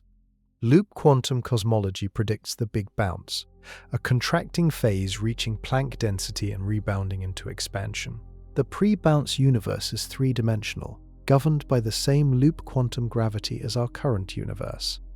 On the question of what happens to time at the Planck scale, the two theories also diverge. In string theory, time is a continuous coordinate in the higher dimensional space. It does not fundamentally change character at the Planck scale, though the physics happening in it becomes extremely complex. In loop quantum gravity, time itself emerges from the dynamics of the spin network. At the Planck scale, the network is not ordered by any external time. The sequence of events is internal to the network's evolution. Both theories agree that something profound happens at the Planck time. Both agree that the current description of physics fails there, and something new takes over. But what that something new looks like is entirely different in each framework. The fact that two independent frameworks, developed by separate research communities using different mathematical tools, both converge on the Planck scale as the critical boundary, and both find that the standard description of reality fails there, gives physicists confidence that the Planck time is genuinely significant. The two theories disagree on the solution, but agree on the location of the problem. Resolving that disagreement requires a working theory of quantum gravity, confirmed by observation. That theory, when it exists, will answer the deepest question about the Planck time. What is time actually made of at this scale? And what does knowing that tell us about whether time will always exist? For over a century, the project of unifying quantum mechanics and general relativity has been the defining unsolved problem in physics. Every other major problem in the field, dark matter, dark energy, the nature of black hole singularities, the origin of the universe, has quantum gravity somewhere in its foundations. A working theory of quantum gravity would not just resolve these questions, it would restructure the entire framework of physics. Start with what it would tell us about time. Currently, time appears differently in general relativity and quantum mechanics. In general relativity, time is a geometric dimension woven into the fabric of space-time. It is curved by mass and energy. It flows at different rates in different gravitational fields. It is deeply connected to space in the space-time fabric. In quantum mechanics, time is not an operator. It is a parameter, a background coordinate that does not fluctuate. Particles exist in time. They do not have a quantum uncertainty in their temporal location the way they have uncertainty in their position. Time in quantum mechanics is the fixed stage on which uncertainty plays out. A quantum gravity theory must reconcile these two descriptions. It must produce a picture of time that reduces to the geometric time of general relativity at large scales and the background time of quantum mechanics at low energies, while revealing a deeper unified structure at the Planck scale. Most attempts at quantum gravity suggest that the deeper structure is one in which time is not fundamental. The underlying framework has no preferred time dimension. Time emerges from the dynamics of the system the same way temperature emerges from the motion of particles. This is a radical claim, but it is mathematically supported by several independent approaches. If time is emergent, then the flow of time you experience is a large-scale statistical phenomenon. At the Planck scale, it does not exist as a built-in feature. The universe, at its base level, is a timeless mathematical structure, and time appears when you coarse-grain over enormous numbers of Planck events and look at the result from a scale many orders of magnitude larger. A quantum gravity theory would also tell us about the Big Bang. Currently, the first Planck time is opaque. A complete theory would extend physics into that window, replacing the singularity with a finite description. It would tell us whether the Big Bang was a true beginning or a bounce. It would tell us whether there is a meaningful sense in which anything existed before it. It would tell us what happens at the center of a black hole. Currently, general relativity predicts a singularity there, just as at the Big Bang. A quantum gravity theory would replace that singularity with a physical description. Some versions predict a bounce inside the black hole, forming a new expanding universe. Others predict a stable Planck density remnant. The details depend on which theory turns out to be correct. Most profoundly, a quantum gravity theory would tell us whether the Planck time is a true minimum of time, an indivisible quantum unit, or simply a scale at which our current theories break down, but a finer structure continues beneath it. Whether time has a grain like matter, or is fundamentally continuous even at the Planck scale, is a question that only a complete unified theory can answer. Getting there requires observations that do not yet exist, mathematics that is still being developed, and possibly new conceptual frameworks that nobody has written down yet. But the shape of the answer is beginning to emerge from multiple directions simultaneously. And the final question, whether time had a true beginning and whether it will have a true ending, is where this entire journey has been heading. The question of whether time had a beginning is one of the oldest in philosophy and one of the newest in physics. For most of human history, it was purely metaphysical. No physical theory could say anything definitive about it. Over the past century, physics has begun to approach it with real tools. The answer is not settled, but the shape of the possible answers is now visible. The first possibility is that time had a true beginning at the Big Bang. Before the Big Bang, there was no time, no space, no before. The universe is self-contained. The Hartle-Hawking no-boundary proposal provides one mathematical picture of how this might work. In their model, time near the Big Bang transitions smoothly into a spatial dimension, so that the beginning of time is not a sharp boundary, but a smooth rounded surface. There is no edge, so there is no moment before the edge. In this picture, asking what happened before the Big Bang is a category error. Time is a feature of the universe. Before the universe, there was no time for anything to happen in. The second possibility is that time had no beginning and no end. It extends infinitely in both directions. The Big Bounce and cyclic cosmology proposals place our Big Bang inside an infinite sequence of cycles, each one preceded by a contraction of a previous universe. Time continues through each bounce, and the total amount of time in the universe's history is infinite, with no first moment and no final one. The third possibility is that time, as we understand it, is not fundamental. In this case, asking whether time had a beginning may be asking the wrong question. Time is emergent. It appears under certain conditions, the same way temperature appears when particles interact in sufficient numbers. In this picture, asking what happened before time began is like asking what was north of the North Pole, or what was the temperature of the first photon. The question is grammatically valid but physically meaningless, because the concept being asked about does not apply at the scale of the question. Several independent theoretical arguments support this third option. The Wheeler-DeWitt equation, which attempts to describe the quantum state of the entire universe, contains no time variable. Loop quantum gravity produces a timeless spin network at its most fundamental level. Time emerges from the dynamics of how that network evolves, not from any pre-existing time coordinate. If time is emergent, then the Planck time is the scale at which it crystallizes. Above the Planck scale, the statistical behavior of enormous numbers of Planck-level events produces the reliable directional flow of time we experience. Below the Planck scale, or equivalently at the first Planck moment, there is no time. There is a timeless quantum state from which time is about to emerge. The Big Bang in this picture is not the beginning of time, it is the beginning of the conditions under which time exists, a phase transition like freezing. Before the freeze, no ice. After the freeze, ice. Before the Planck epoch, no time. After it, time. This framing dissolves the question of what came before. Before requires time. If time did not exist before the Planck epoch, there was no before. The question evaporates. And the far future raises an equally strange question. If time had conditions under which it emerged, could it also reach conditions under which it dissolves? Everything that has a beginning invites the question of an ending.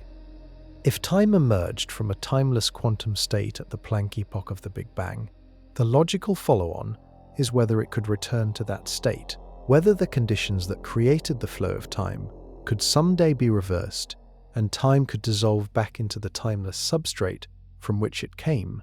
This is not a common topic in mainstream cosmology. Most discussions of the universe's ultimate fate focus on the expansion of space, the eventual death of stars, and the slow cooling of everything toward a maximum entropy state. In that picture, time continues indefinitely, growing emptier and colder, but never ceasing. But within the frameworks of quantum gravity that take the Planck scale seriously, the question becomes physically meaningful. If time is emergent, it depends on certain conditions being met. The flow of time requires a statistical arrow which requires increasing entropy, which requires the existence of low entropy states that can be degraded. If the universe eventually reaches a state of maximum entropy, sometimes called heat death, then the entropy arrow that defines the direction of time disappears. In maximum entropy, every state is equally likely. There is no preferred direction of change, no direction from ordered to disordered, no arrow, and without an arrow, the emergent flow of time has no direction. Whether it continues in any meaningful sense becomes unclear. Some cosmological models predict that after an unimaginably long time, quantum fluctuations can spontaneously produce temporary structures out of the maximum entropy background. These are called Boltzmann brains, or Boltzmann universes, single conscious observers, or entire universes momentarily assembling from random fluctuations, existing briefly and dissolving back into disorder. In such events, local time might momentarily re-emerge for the duration of the fluctuation and then vanish again. In cyclic models, the question of time's end is replaced by a question about transition. Time does not end. It survives the bounce into the next cycle, carrying forward whatever information made it through the compression. Time has no end because the universe has no end, only a series of contractions and expansions with no final state. In the string theory landscape, the universe might eventually tunnel quantum mechanically into a different vacuum state with different physical constants. That transition, called vacuum decay, would propagate outward at the speed of light, converting our region of space-time into a fundamentally different kind of physics. Whether time would continue in the new vacuum, or whether time as we know it depends on the specific physical constants we currently have, is unanswered. The Planck time sits at the intersection of all these questions. It is the scale at which time emerges, it is the scale at which the laws governing time's properties are written, and it is the scale at which any complete theory of the universe's ultimate fate must ultimately be grounded. What the Planck time teaches, across every topic in this video, is that time is not the simple, universal, obvious thing it appears to be from the inside. It is a structure. It has a resolution. It has a flaw. It may have conditions of existence. And below its smallest unit, there is something the universe will not let us see. The edge of time is not a distant, abstract concept. It is woven into every moment you experience, operating invisibly beneath every event that has ever occurred. The shortest possible duration in the universe is not a detail of physics. It is the foundation everything else is built on, and we are still learning what it actually is.